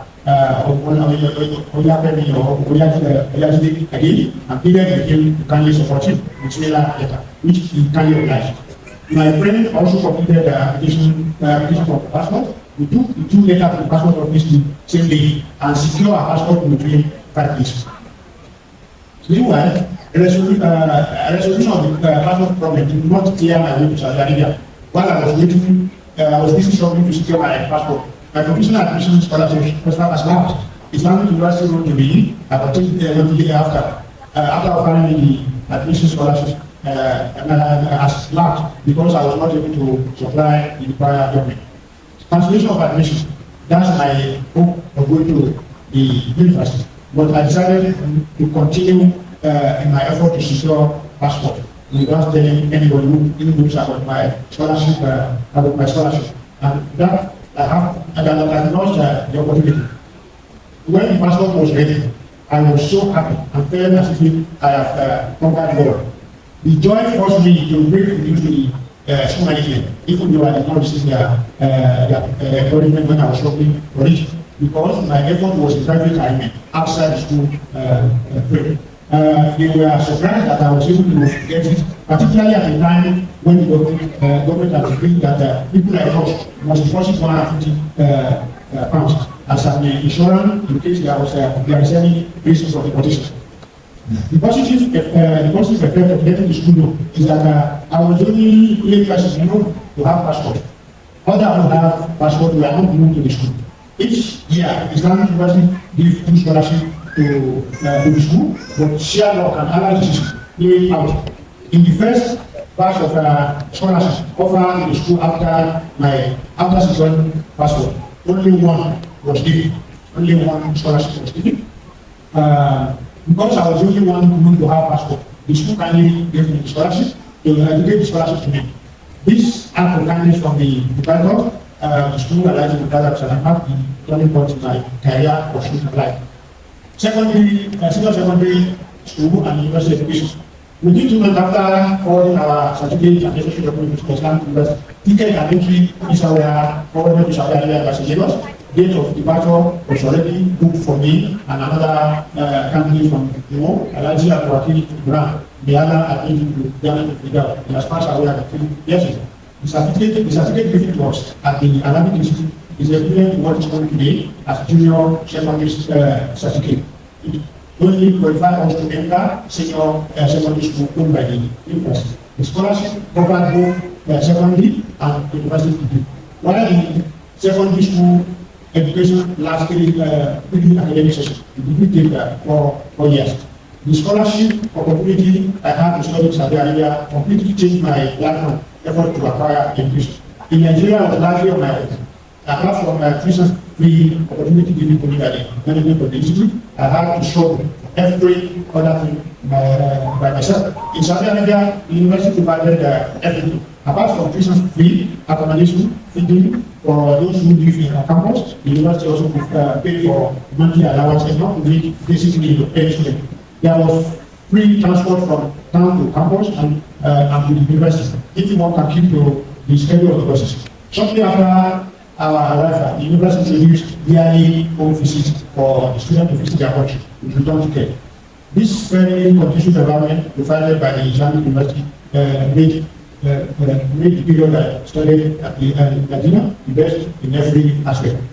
It should be stressed that one's performance in the final year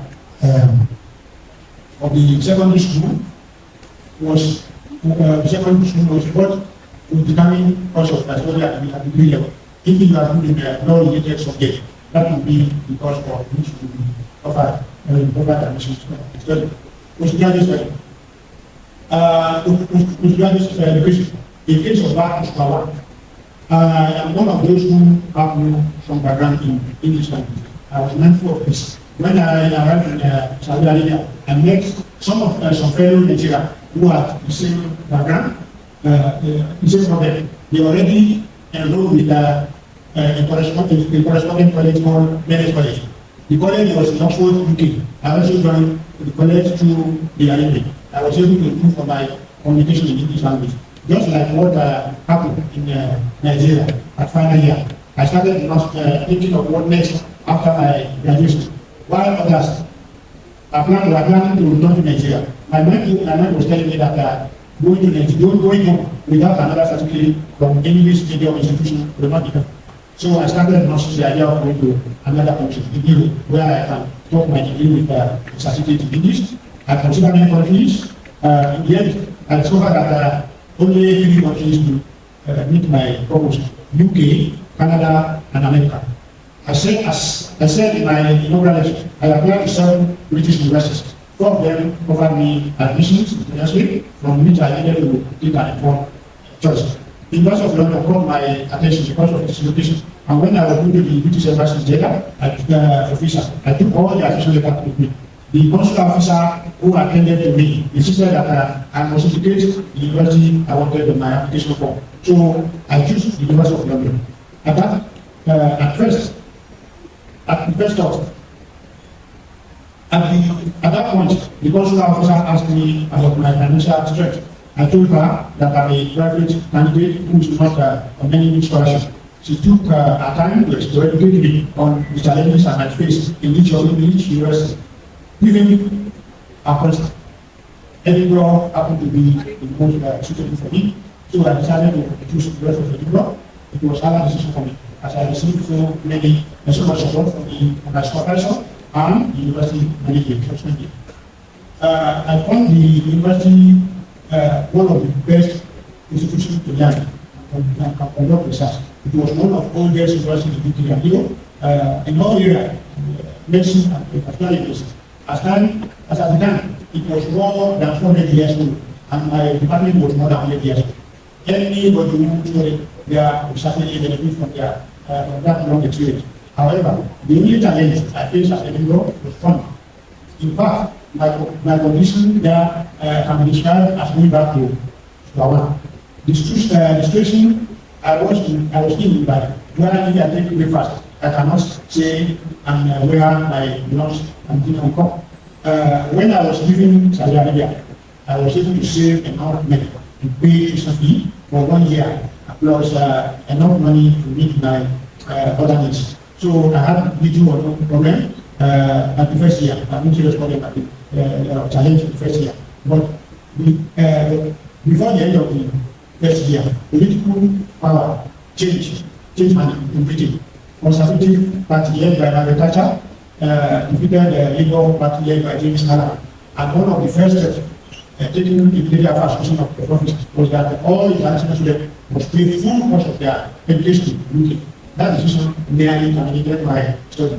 But within a week, with my application and without anything, university management, through their record, quickly identified all the international students who are not on government or any form of scholarship. They sent a form to us individually to fill and indicate our sources of funding. So I quickly completed the form and indicated I was a self-sponsored graduate student. Within a week, the university confirmed their decision to me and that I should pay a sum of £15 on top of 925 I paid in the first year, but added that my grades will be reviewed in the next following year, possible increment. At least for the next 12 months, I had nothing to worry about. Without that, I will have to look for about 2,000 on top of what I paid the first year.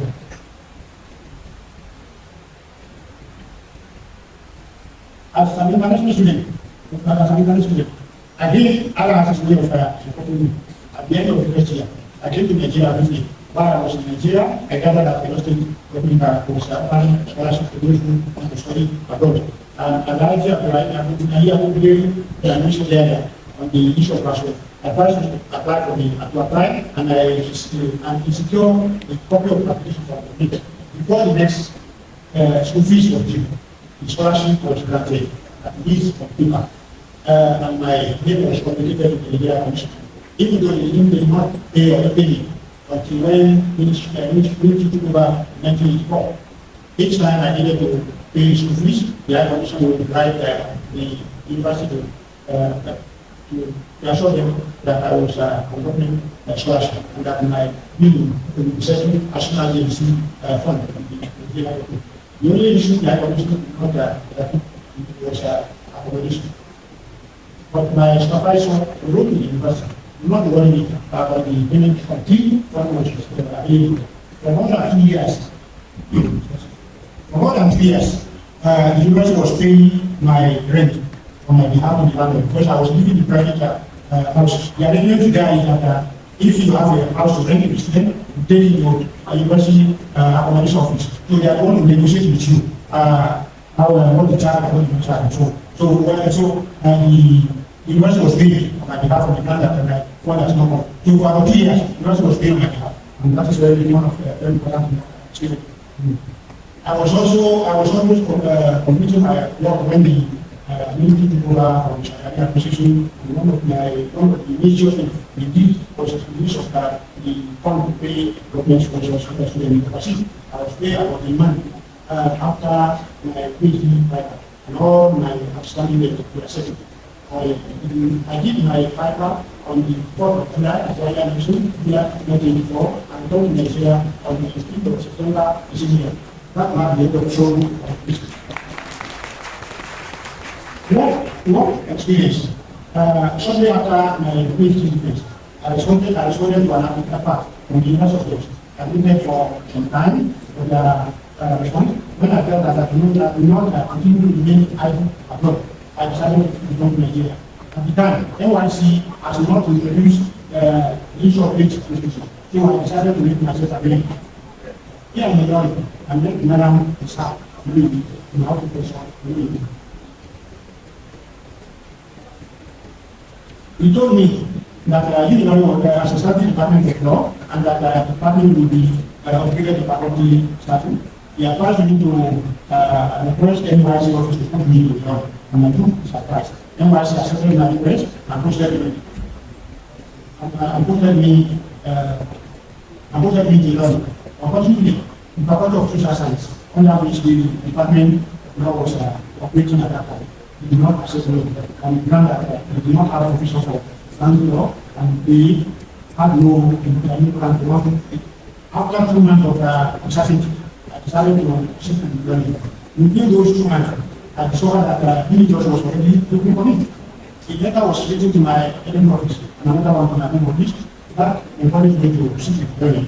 I went to the office of the university to seek learning. The judge was very pleased on the ground that I only the headquarter and the grand source request. So a letter was given to me to take it to headquarter. My service was not me. The headquarter discovered that I was posted in your request, and therefore refused to grant my application. Instead, he posted me in the University of Islamic. From there, I spent my first year as a teacher.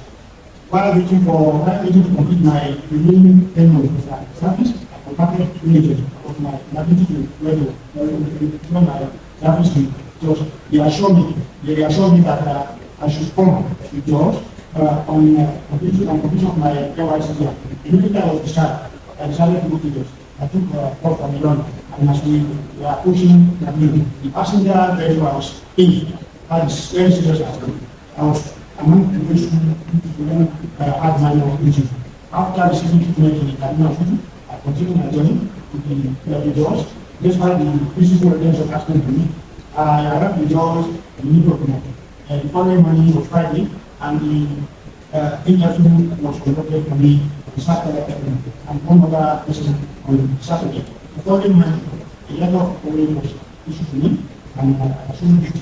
That's the same day, and that marked the beginning of my 23 years of service at the University of George. The first 5 years was very good. The place was mainly managed by people who believe in true universality of the university and have respect for merit, rather than where the staff or students come from. After the first 5 years, the university was taken over by so-called religion of the state. From that time, the university became like a state university. Even though at all levels, university should reflect it is universality. Gradually, issue of unit was given to people within the state, regardless of whether their rank or status. It is not unusual to see lecturer 2 heading a department where there are senior hand, like a leader professor. I spent 3 years in my department without being found fit to head the department. There were 3 of us who were not eligible and being fit to head the department. Being unfit to head the department. One of us was a foundation staff who started from graduate assistant and rose to the full professor, who was never given an opportunity throughout his tenure to head the department or become a dean. While a student who graduated from the department became head of dean. About 5 years to the time I left the university, the Vice Chancellor appointed one of the indigenous as head of the department. The person went to the Vice Chancellor to advise him to consider Dr. Omotosho instead of him, on the ground that Omotosho had been in the department for a long time. He also told him that if he wanted the department to be properly reorganized, Omotosho would do a good job for him. The Vice Chancellor responded in the negative that if he was not interested, he would appoint another person. And that is exactly what happened. And he will be very insistent and he will take the last appointment. It was that man that came to narrate to me what he discussed with the Vice Chancellor. Apart from the non-indigenous issue, religion was also a factor, particularly in our department. The department is made up of 4 programs, mainly Arabic, Islamic study, Christian study. They are, unit that award that degree on their own. So Arabic, Islamic study, Christian, religious study, and religious study. So the last time a Muslim was head of the department was about 3 decades ago. Up to date, the Muslim was not found enough people, and he was an Iraqi man. Since then, no Muslim was found qualified to make the department from Arabic and Islamic, even though there were many professors. About 20 years ago, the university wanted to close down both Arabic and Islamic departments on the ground that Plateau State is not an Islamic state, so there was no need for such a program in the Christian University. I need to make this remark outside my text that Arabic and Islamic study, they are the first to be established because they are part of the campus that was transferred to Jos. So later on, the idea was created, let us do national experiment, let us put all the religions together in the same, but as soon as we get there, the situation changed. So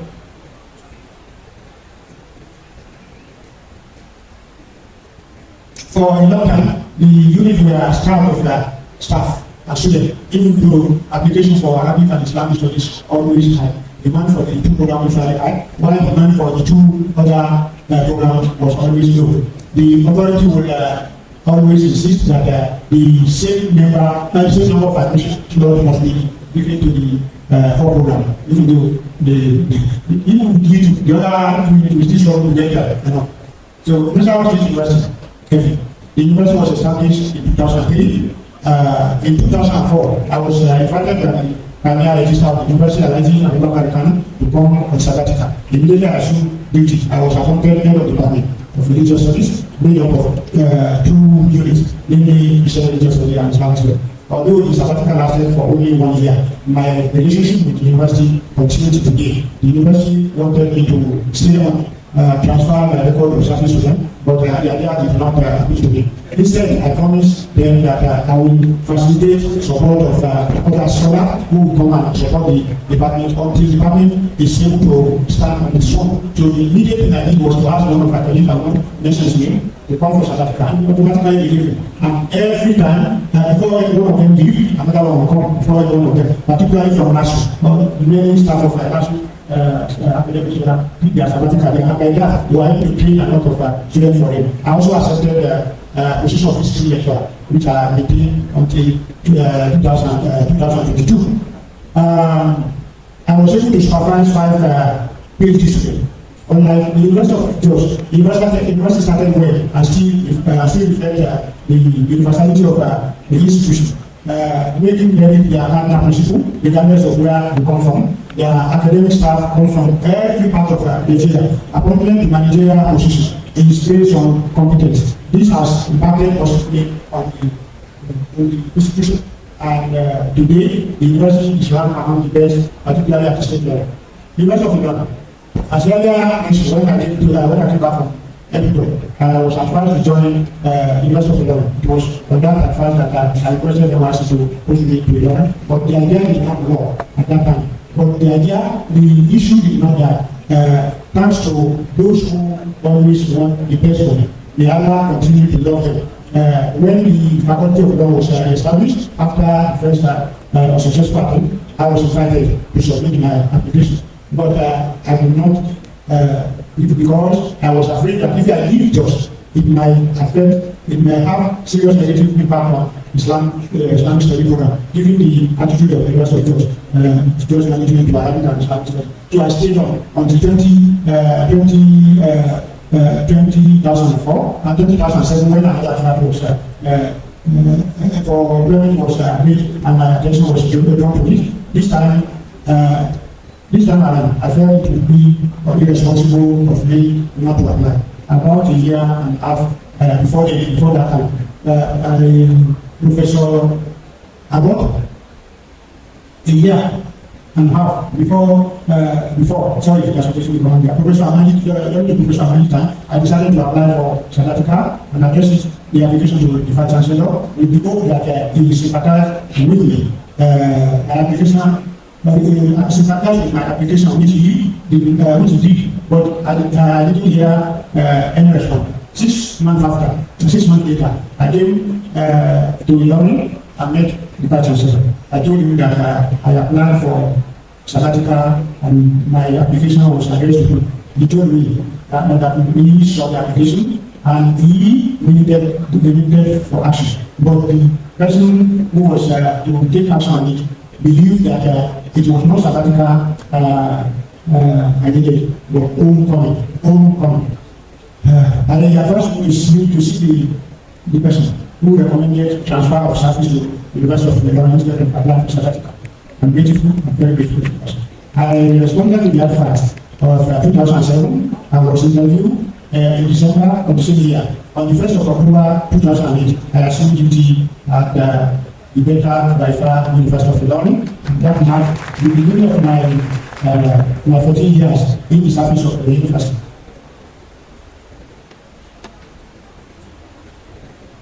The period in the best of my 30 years of my teaching career, I was warmly received by everybody. I was given the opportunity to develop my potential and receive support of everyone I was working with, both at the faculty, the university levels. I cannot thank those who made it possible enough. I pray to Almighty Allah to reward them. I'm very grateful. Another thing is that when you see a lot of students being tell about something, it is because the academic of background problem there. When the short notice given, like what I did at the University of Ilorin, I want to assure you that it was positive and that you need to make noise of positive. That's why my briefing there was very short. International education program of the University of Ilorin started informally in 2008 when the university management decided to open up the university and invited international staff and students from across the globe and particularly from the neighboring countries. In 2009, specifically in March, a directorate known to be as a Center for International Education was formally established to coordinate international activity of the university. I was privileged to be among the 4 academic staff selected to develop the center. Professor Emmanuel Abdulrafi was invited to show us the way to go, which he did in 3 weeks in 2 visits. The establishment of the center marked the beginning of intensive activities that characterize the first 4 years of the center. These include encouraging students from any country to study at the University of Ilorin, encouraging international staff to come to Ilorin, and other forms of exchange of scholars on arrangements such as sabbatical, fellowship, student exchange, and so on. Undoubtedly, the establishment of the center marked a watershed as it has opened up the university and put it among the institutions of reference, especially in Africa. In the last 5 years, the activity of the center has declined for 3 major reasons, namely insufficient funding, global challenge like coronavirus that has crippled the activity of the center for a long time, and also by putting in charge of the center a leader who either had no time for the intensive action expected of him, or who was not familiar with the internationalization image of the university and was not willing to learn on the job.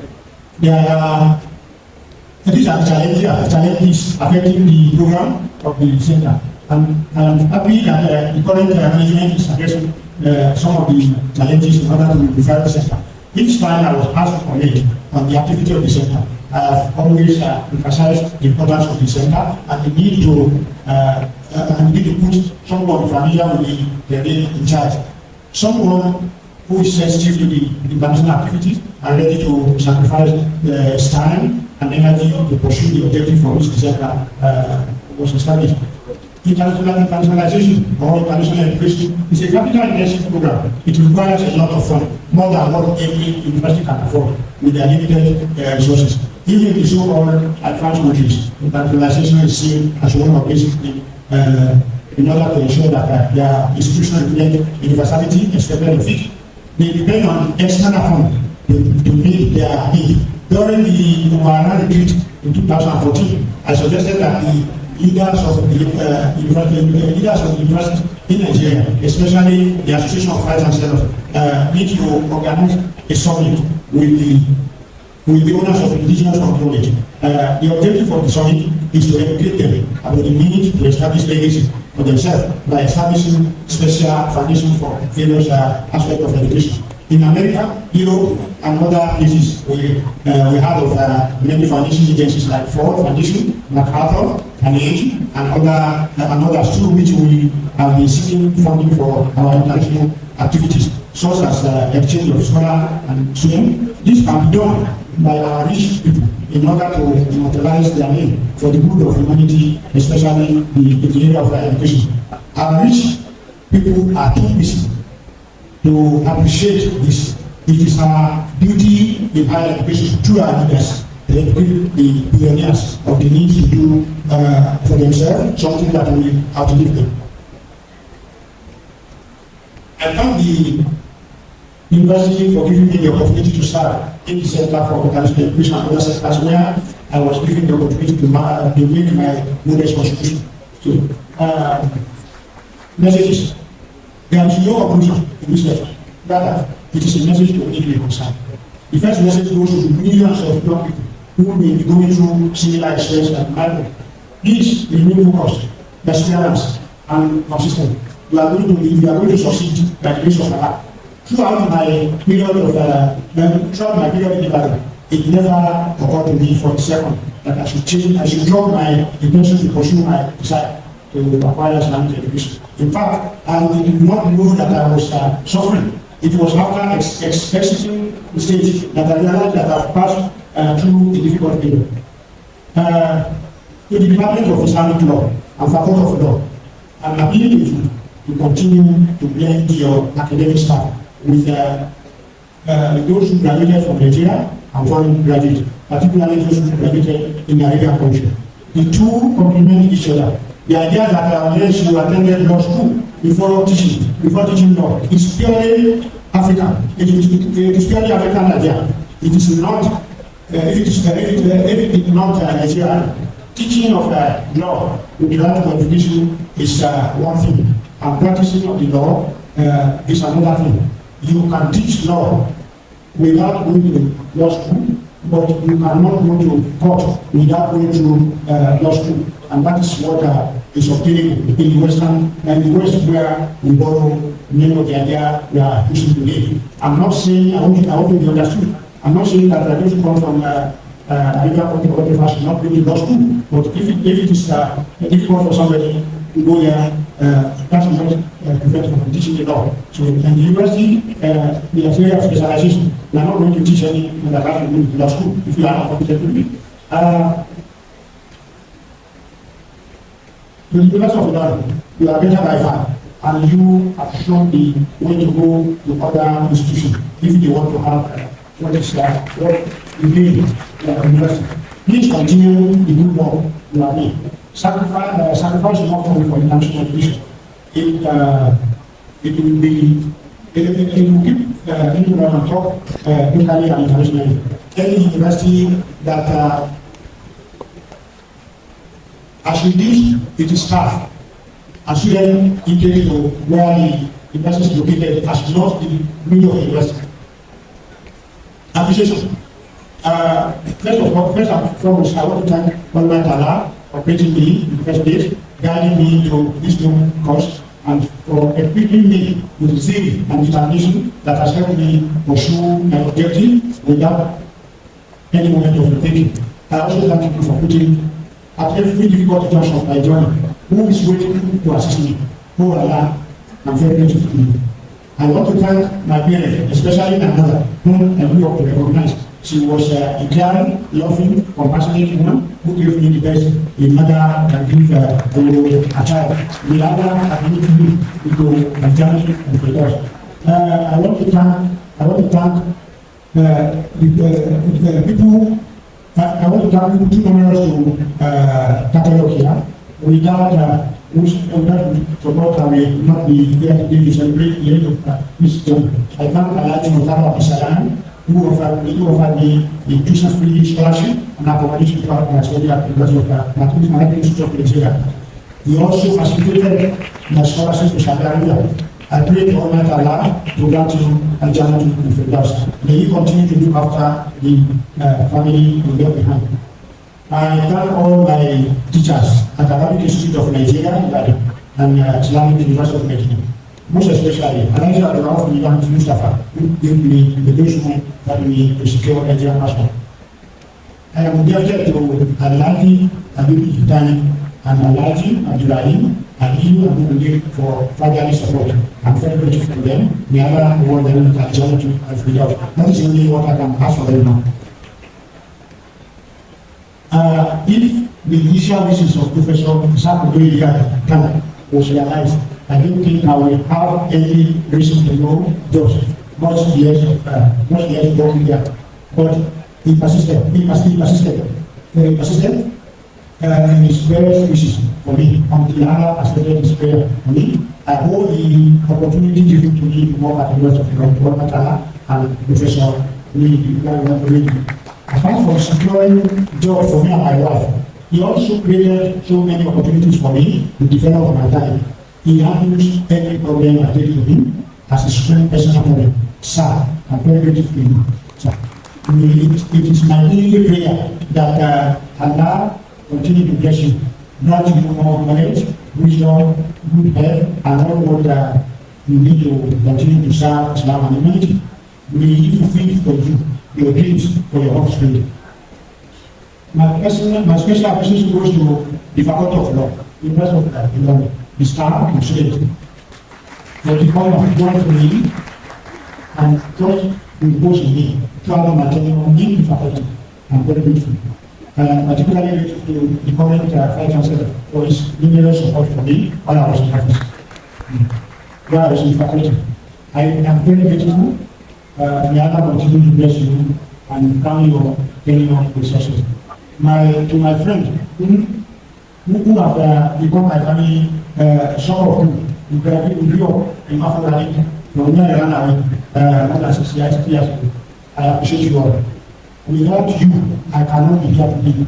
Alhaji Jamiu Ademamu, Alhaji Ibrahim Zoraji, Professor Abdulrafi, Professor Isa Alibele, Alhaji Abdulrafi Juma, among others. Really, Allah can attribute them all. May He continue to bless you all.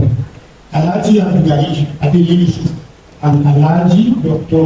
Abdulrafi Ademamu, you are already with our Creator, but you are ably represented here today by Alhaja Dr. Bilifis by Dr. Amuli,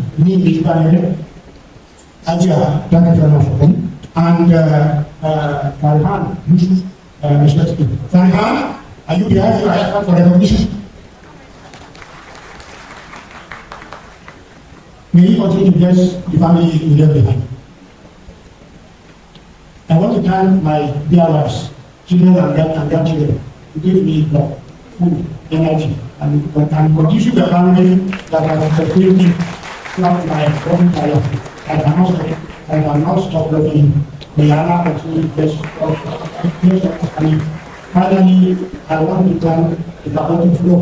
Again, I decided to simple the faculty again.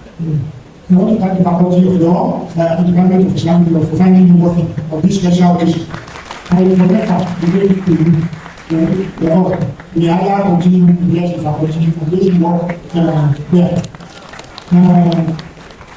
So I want to recognize some people, the MC has done that.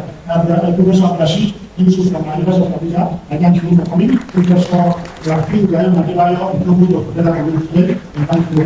Ajay Ibrahim, I thank you. We were together in Georgia. Some of the time I was saying I was University of Georgia, you won't be familiar with it. So, Professor Leslie, thank you very much. That's the first assignment expected of me. The other one, we want to respond to all the people that come. I want to read that I want to comment on two things said by Professor Omotosho and the issues he raised in this discussion, which our mentor association highlighted. It is one of the things I'm telling our students of the day. But I will not repeat what they have said. I just want to draw their attention to something that is very crucial for them, and if they take note of it, there will be no reason why somebody who is learning Islamic law to regress or to have any moment of doubt. Number one, Western law developed from Islamic law. What has happened for centuries is that the West concealed the information they took away from Islamic law. And today, the barrier put in place by the West has been broken by themselves. They are not broken by another side. For every major tragedy that has happened, they were not encouraged by Islam. But Islam and Islamic law became the major beneficiary of it. It was after 9/11 when Muslims were branded as terrorists. Islam is the worst that can happen to you, that many people went to the library and looking for Quran to read. As a result of it, many churches, many organizations commission their best talent. They give them Quran, they give them money, they say, do everything that you can do to ensure that this religion is destroyed. And it is a short period. At the time of collapse, at the time the Soviet Union collapsed,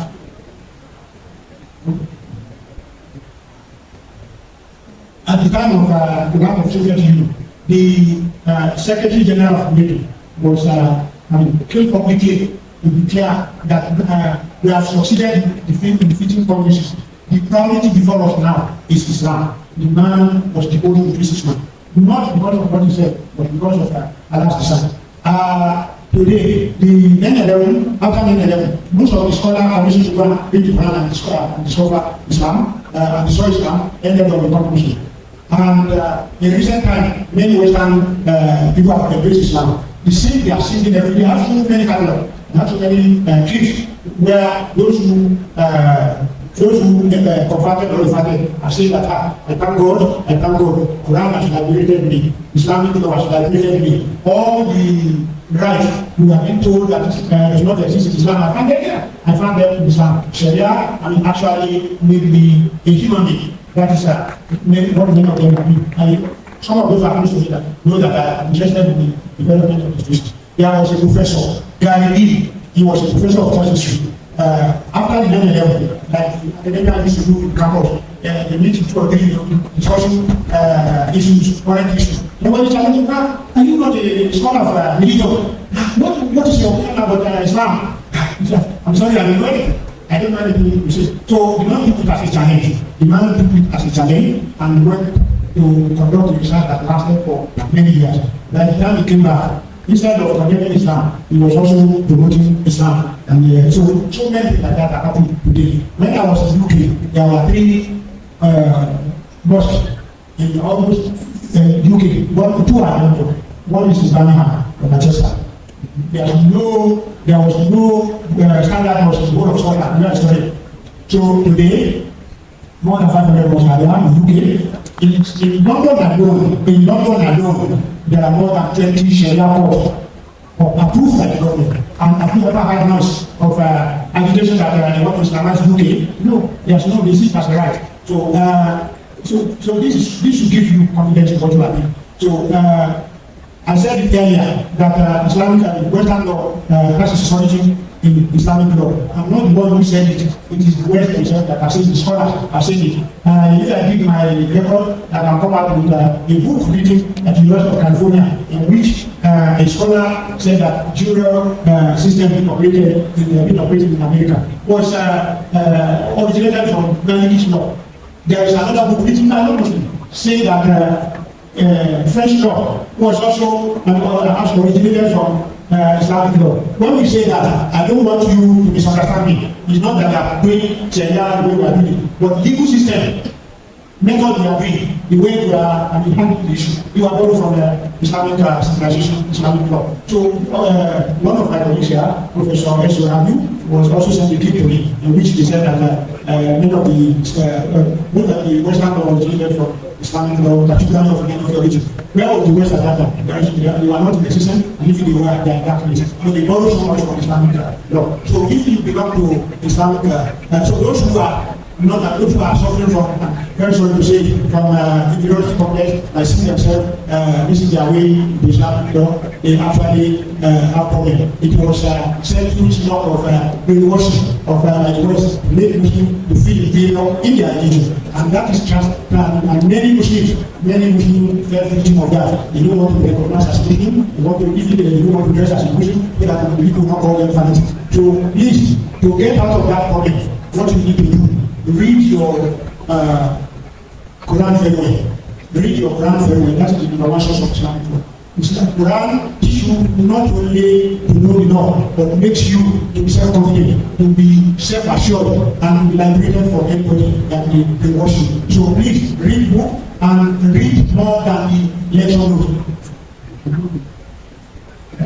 Okay. So read more than your notebook. I always tell my students, unfortunately, some of those who graduated, one of them is here who have testified that I always if 15 minutes we spend in teaching class, I cannot take you to anywhere. You have to go and eat there. And I always tell them that I'm not happy with students who answer my question through the limited note I give you. From the limited note I give you, I want to see a student who read rather than what I taught you, and I'm very happy. So all this are part of what we need to do. The enemy the young people have been highlighted by the chairman, telephone handset, with WhatsApp and other. They are every time, everywhere you see them, they are with their phone, and they have to spend more of their time with that, and that is what is affecting their knowledge. So I want to thank you for being patient with me, to read slowly, from that point to now. Actually, I was reading with others, because I suddenly discovered that this morning, this house has problem. Long ago, I'm diagnosed of cataract, but it's becoming very serious now. And that is what affected my reading. So I thank you very much. I'm very grateful to you. I wish you all the best. I thank you for and finally, I want to recognize my professor, I don't know if you was there. You can do more by putting your hands together for Allah. Let us clap and say Allah at the same time. Let us say it once again. Now, we want to be celebrated by me. Say Allah Akbar. Thank you very much. Thank you very much. That's our sense.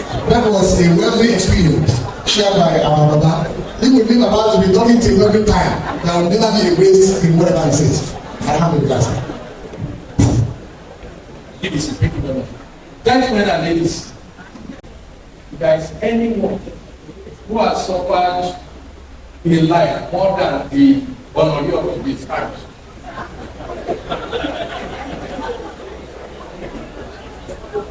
I say it again, if you believe you have suffered as much as he suffered,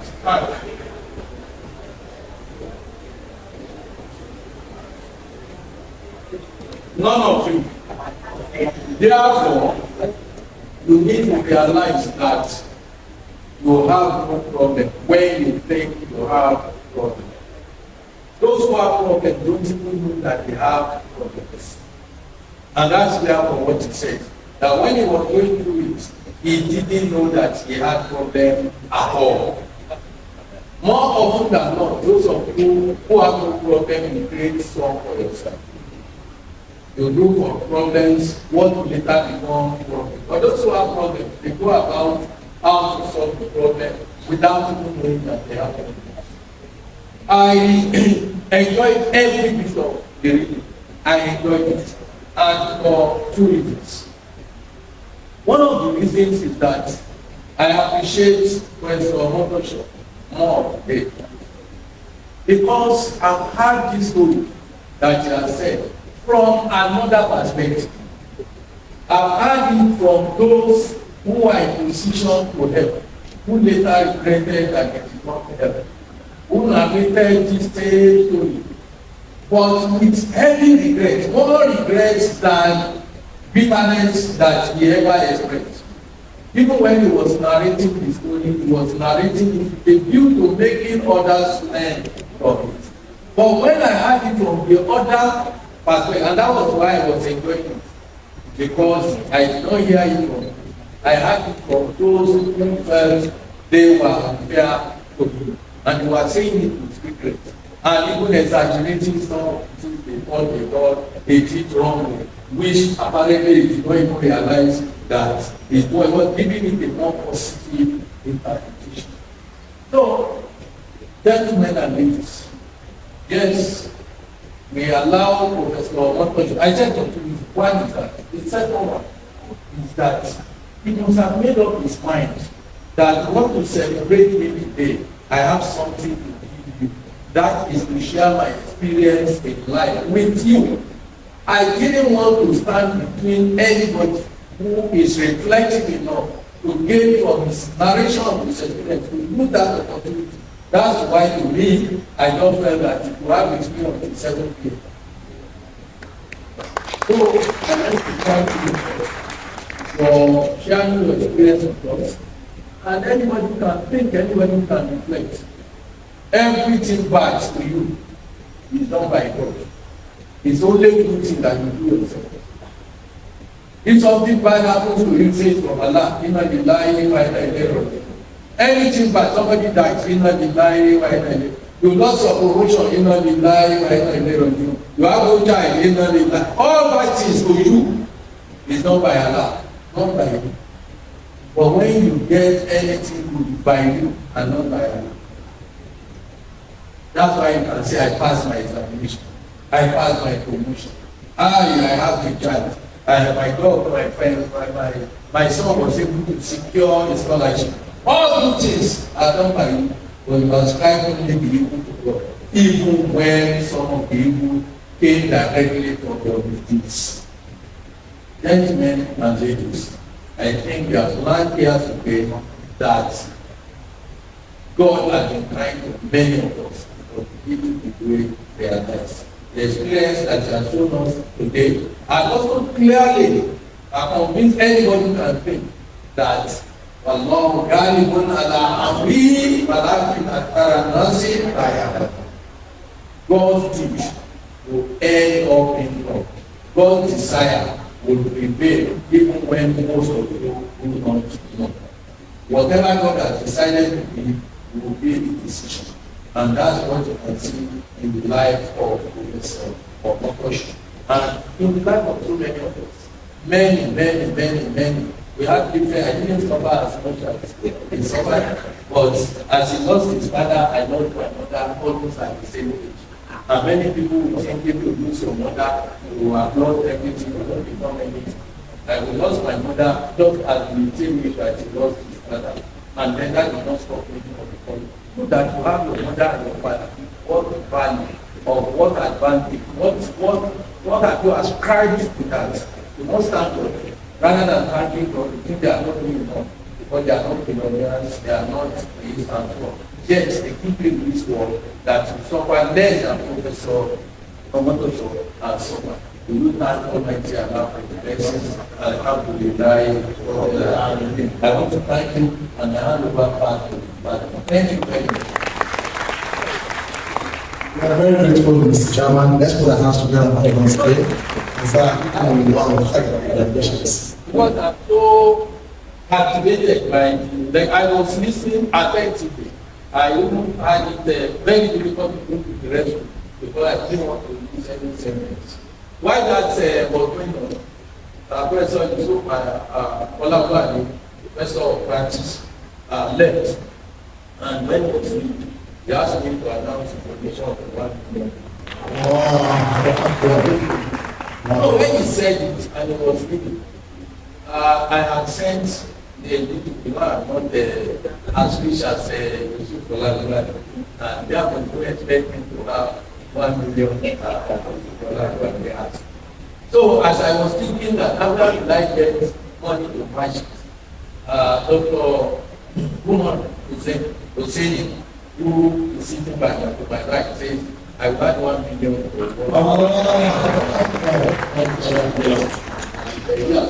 Graciously donated 1 million. Thank you, Mr. Chairman. Sorry, very grateful. The next thing we're going to do now is the presentation of gifts by the Faculty of Law, University of Ilorin to the Honorary. I have the privilege to invite the Dean of Law, Landlady of the Faculty of Law, the Iron Lady of the Legal Profession.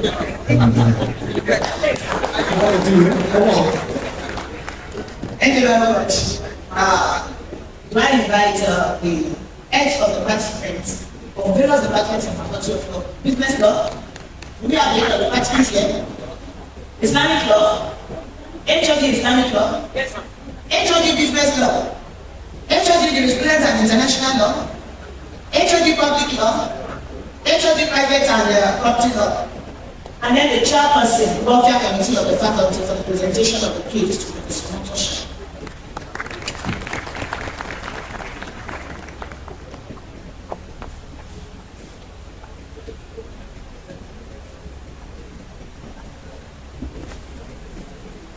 May I also invite our father, Professor Abdulrafi Omotosho, and his wives to please come forward.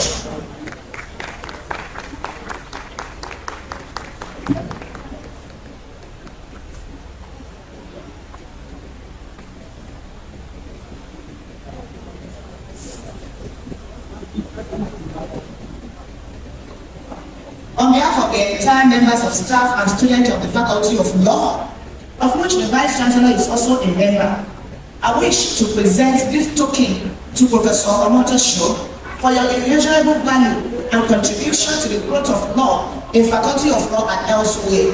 We know that you have contributed so much to the faculty, and it is impossible for us to reward you in the same way that you have contributed. But we know that in your usual characteristic, you will accept this from us as a token from the faculty.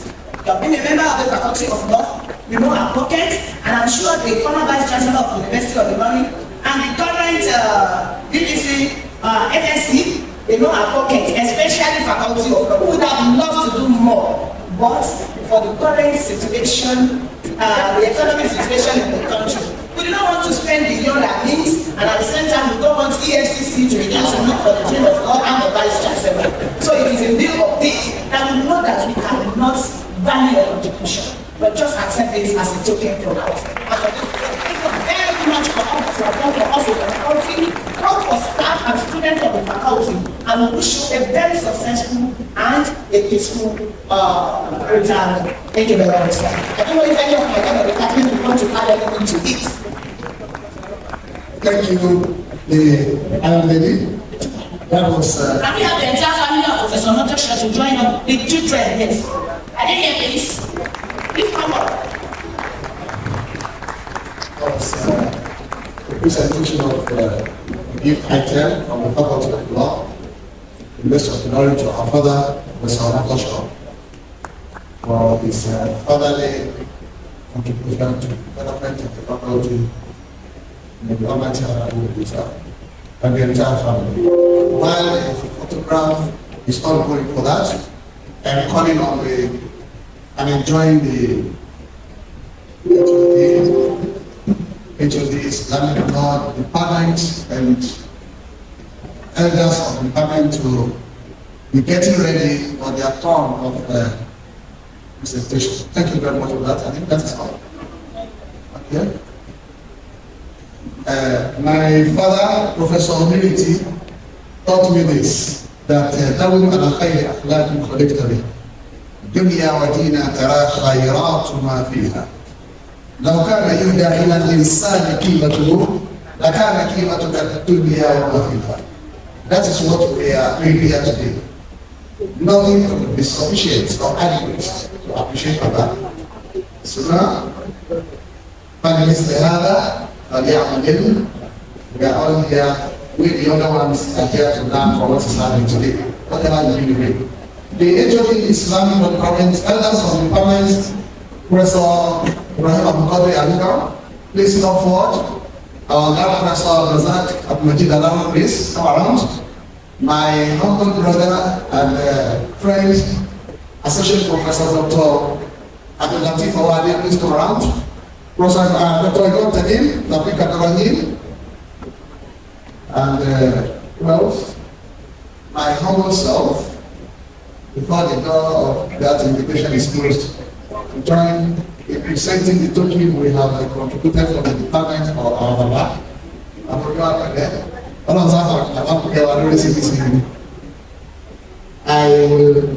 invite the HOD to make the presentation start. Dr. Azizat Omotosho at the bio Amande.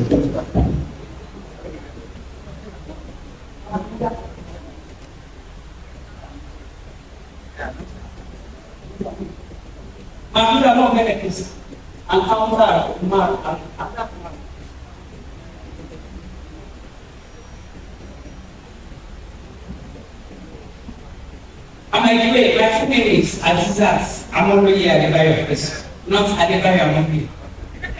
Because when you say Adebayo Amande, you have left out my husband's image. So my father is Adebayo Amande, my husband is Adebayo, so it's Amande Adebayo. So, Mr. Chairman, sir, our Vice Chancellor, distinguished guests, permit me to adopt the very eloquent and the landlady nature presentation of the faculty for the Department of Islamic Law in presenting this token of the flesh and a smart TV, because we expect our father to retire into the world of smartness, inshallah. That is the gift of Islamic Law. So it is with deep sense of humility and profound respect that we hope you accept this too, as a token of our appreciation of your dedication, of your whole life, your sweat, your blood, to the advancement of scholarship through Islamic law. May Allah reward you abundantly. So as a sir, we want you to join us and the family, the wives and the children once again.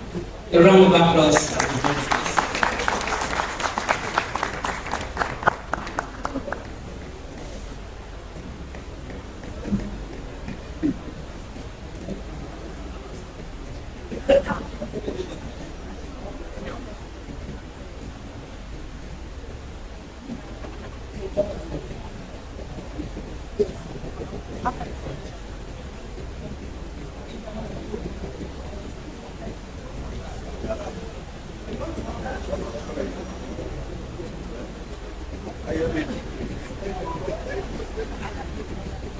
Ambitions of Jaiz Bank as an institution, an entity, the manager and other staff of the bank who have all been with us here since morning. Jaiz has been a very good partner of the Department of Islamic Law, a host of organizations. Thank you very much for following our vision. May God be satisfied with you. Thank you. The next now. The next thing is presentation of plates to our distinguished guest of honors. And from the grand host, that is the Vice Chancellor of the University of Ilorin, they represented picture of whom we are seeing in the PPC here present. I shall be answering Professor S.F. Hamadi. I shall be complying with the instruction of my HOD to invite first.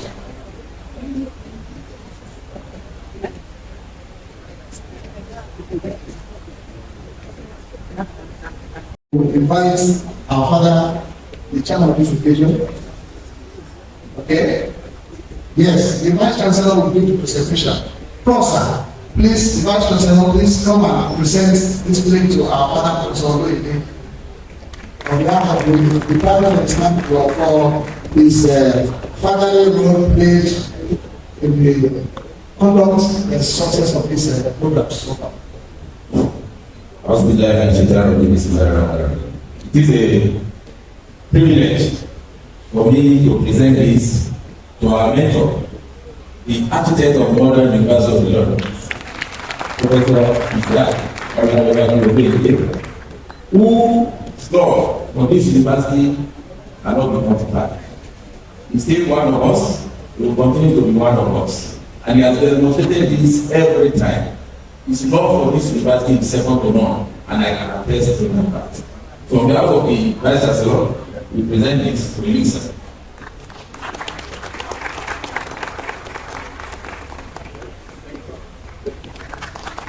Sir, and Mr. Vice Chancellor, it's not over, sir. Yes, sir. I shall be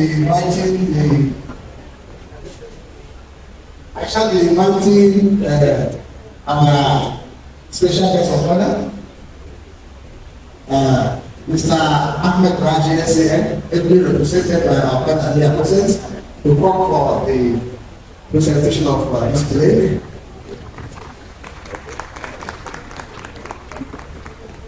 On behalf of the Vice Chancellor, we thank Alhaji Ahmed Raji SAN for the donation and for the support he has been giving to the Department of Faculty. This we are our special thanks to him. Thank you very much. I shall be calling on the other special guest of honor, our father, the grandfather of Kwara State, called to God Alhaji Maulana Abdulrafi Hamad bin Adam, ably represented by my brother, my Lord, Qadi Masaoud Adebayo Uri. On behalf of the Vice Chancellor and the faculty and the department, we present this to you for the support you have given this university. Thank you very much, sir. We're grateful. The Sharia Court has also been there for the Faculty of Law and the Department of Islamic Law before now, and so shall it continue, inshallah. And last on the list of this presentation shall be our own Umar Hussein. Umar Hussein. I need to Mufti Alji, Dr. Associate Professor Dr. Umar Hussein. On behalf of the Vice Chancellor, we are presenting this to a distinguished alumnus. We are very proud of what you have served your that service very brilliantly, and this works also go anywhere you are. University of Learning, provost, is to come in to progress of this university. Yes, in title of what Dr. Umar Hussein is here for today is Philly to Montabages, distinguished along. Thank you very much. We are grateful. In the same token, the Alumni Association of the International Islamic University in Malaysia has something to present to Dr. Umar for what we did for. We all with him in Malaysia. He did a lot for everybody. He is a wonderful brother. That's his one. On behalf of the International Islamic University in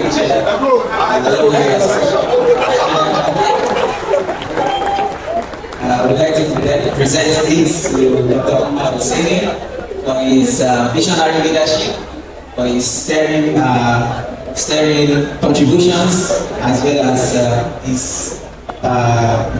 being a beacon of inspiration for the international Islamic university community, as well as beyond. Thank you very much. Congratulations. Thank you very much. We are very grateful. Thank you. Dr. Umar, we appreciate you. We always do.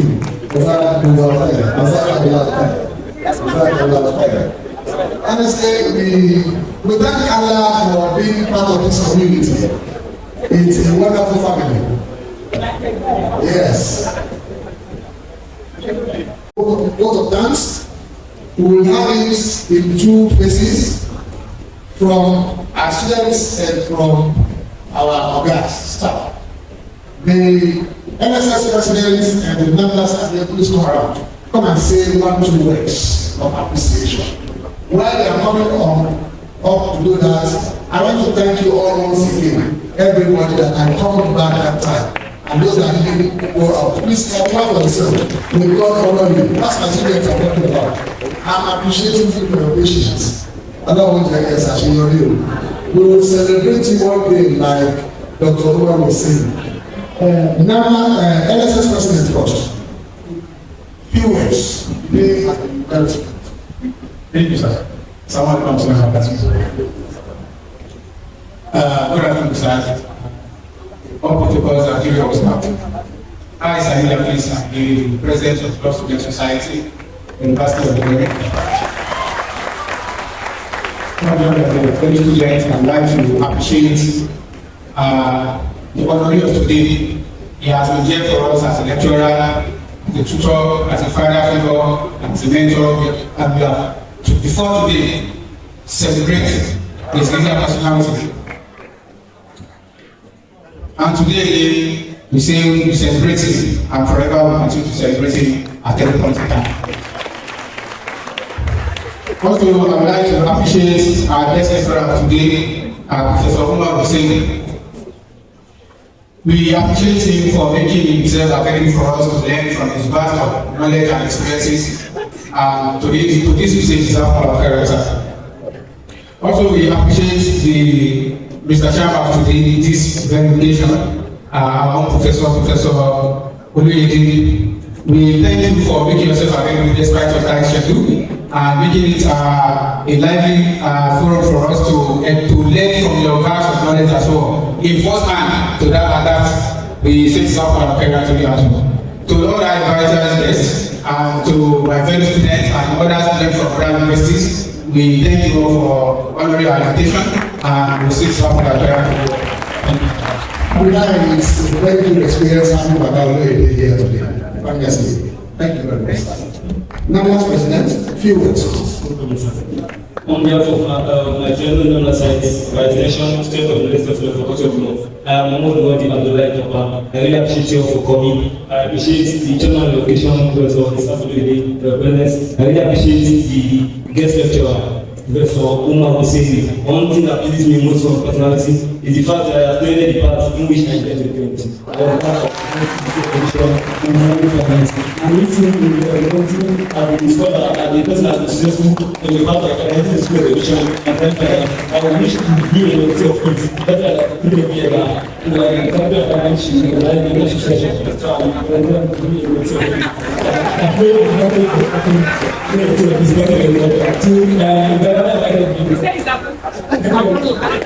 thank you much. My fellow students, I really appreciate you for the love of Thank you very much. After this event, we are having you over to Dr. Umar. Thank you. From the friends of the family of Baba Omotosho, I will call on my mother, Alaja Habiba Sadi, the entire permanent secretary of special education, Kwara State. Thank you.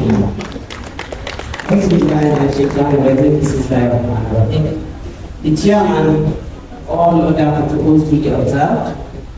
I want to, on behalf of the students of Government Girls Secondary School, Raba in Sokoto State, thank Professor Abdulrafi Omotosho today.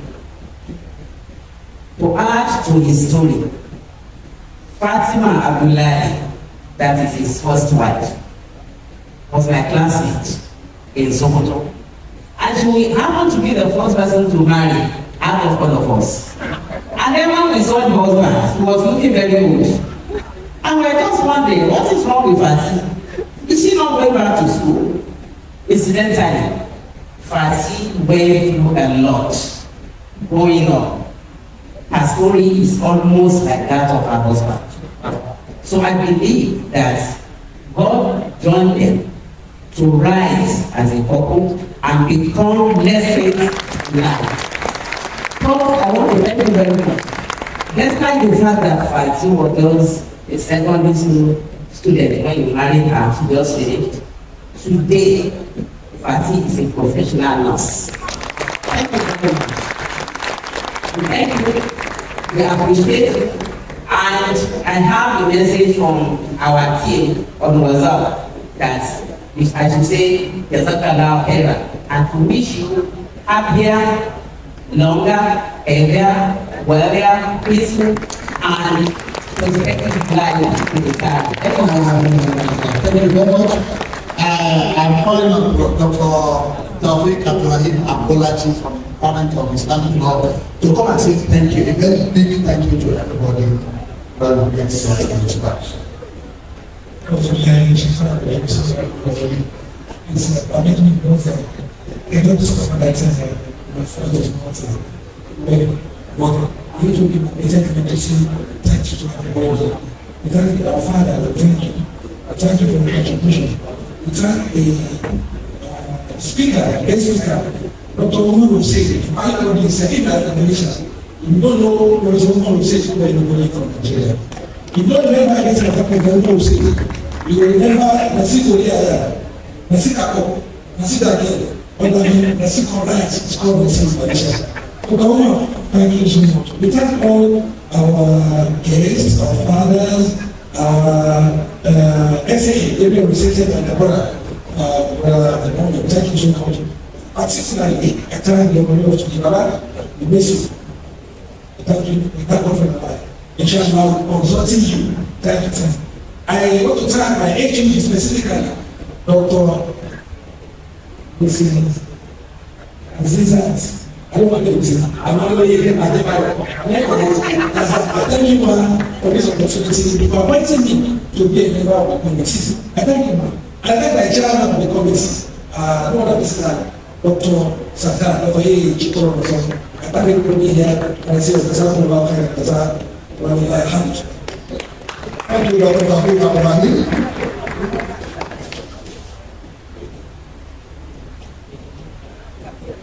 And directed to move the microphone to our father, who gives us the closest prayers, after which we will listen to the school answer.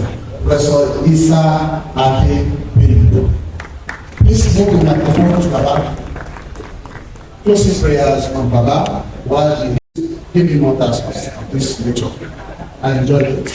Alhamdulillah Rabbil Alameen wa salatu wa salam ala Rasulillah wa ala alihi wa sahbihi kiramil baraka. يا الله إنا نحمدك ونشكرك على هذا الاجتماع الذي بدأ بسرور وينتهي إن شاء الله بسرور.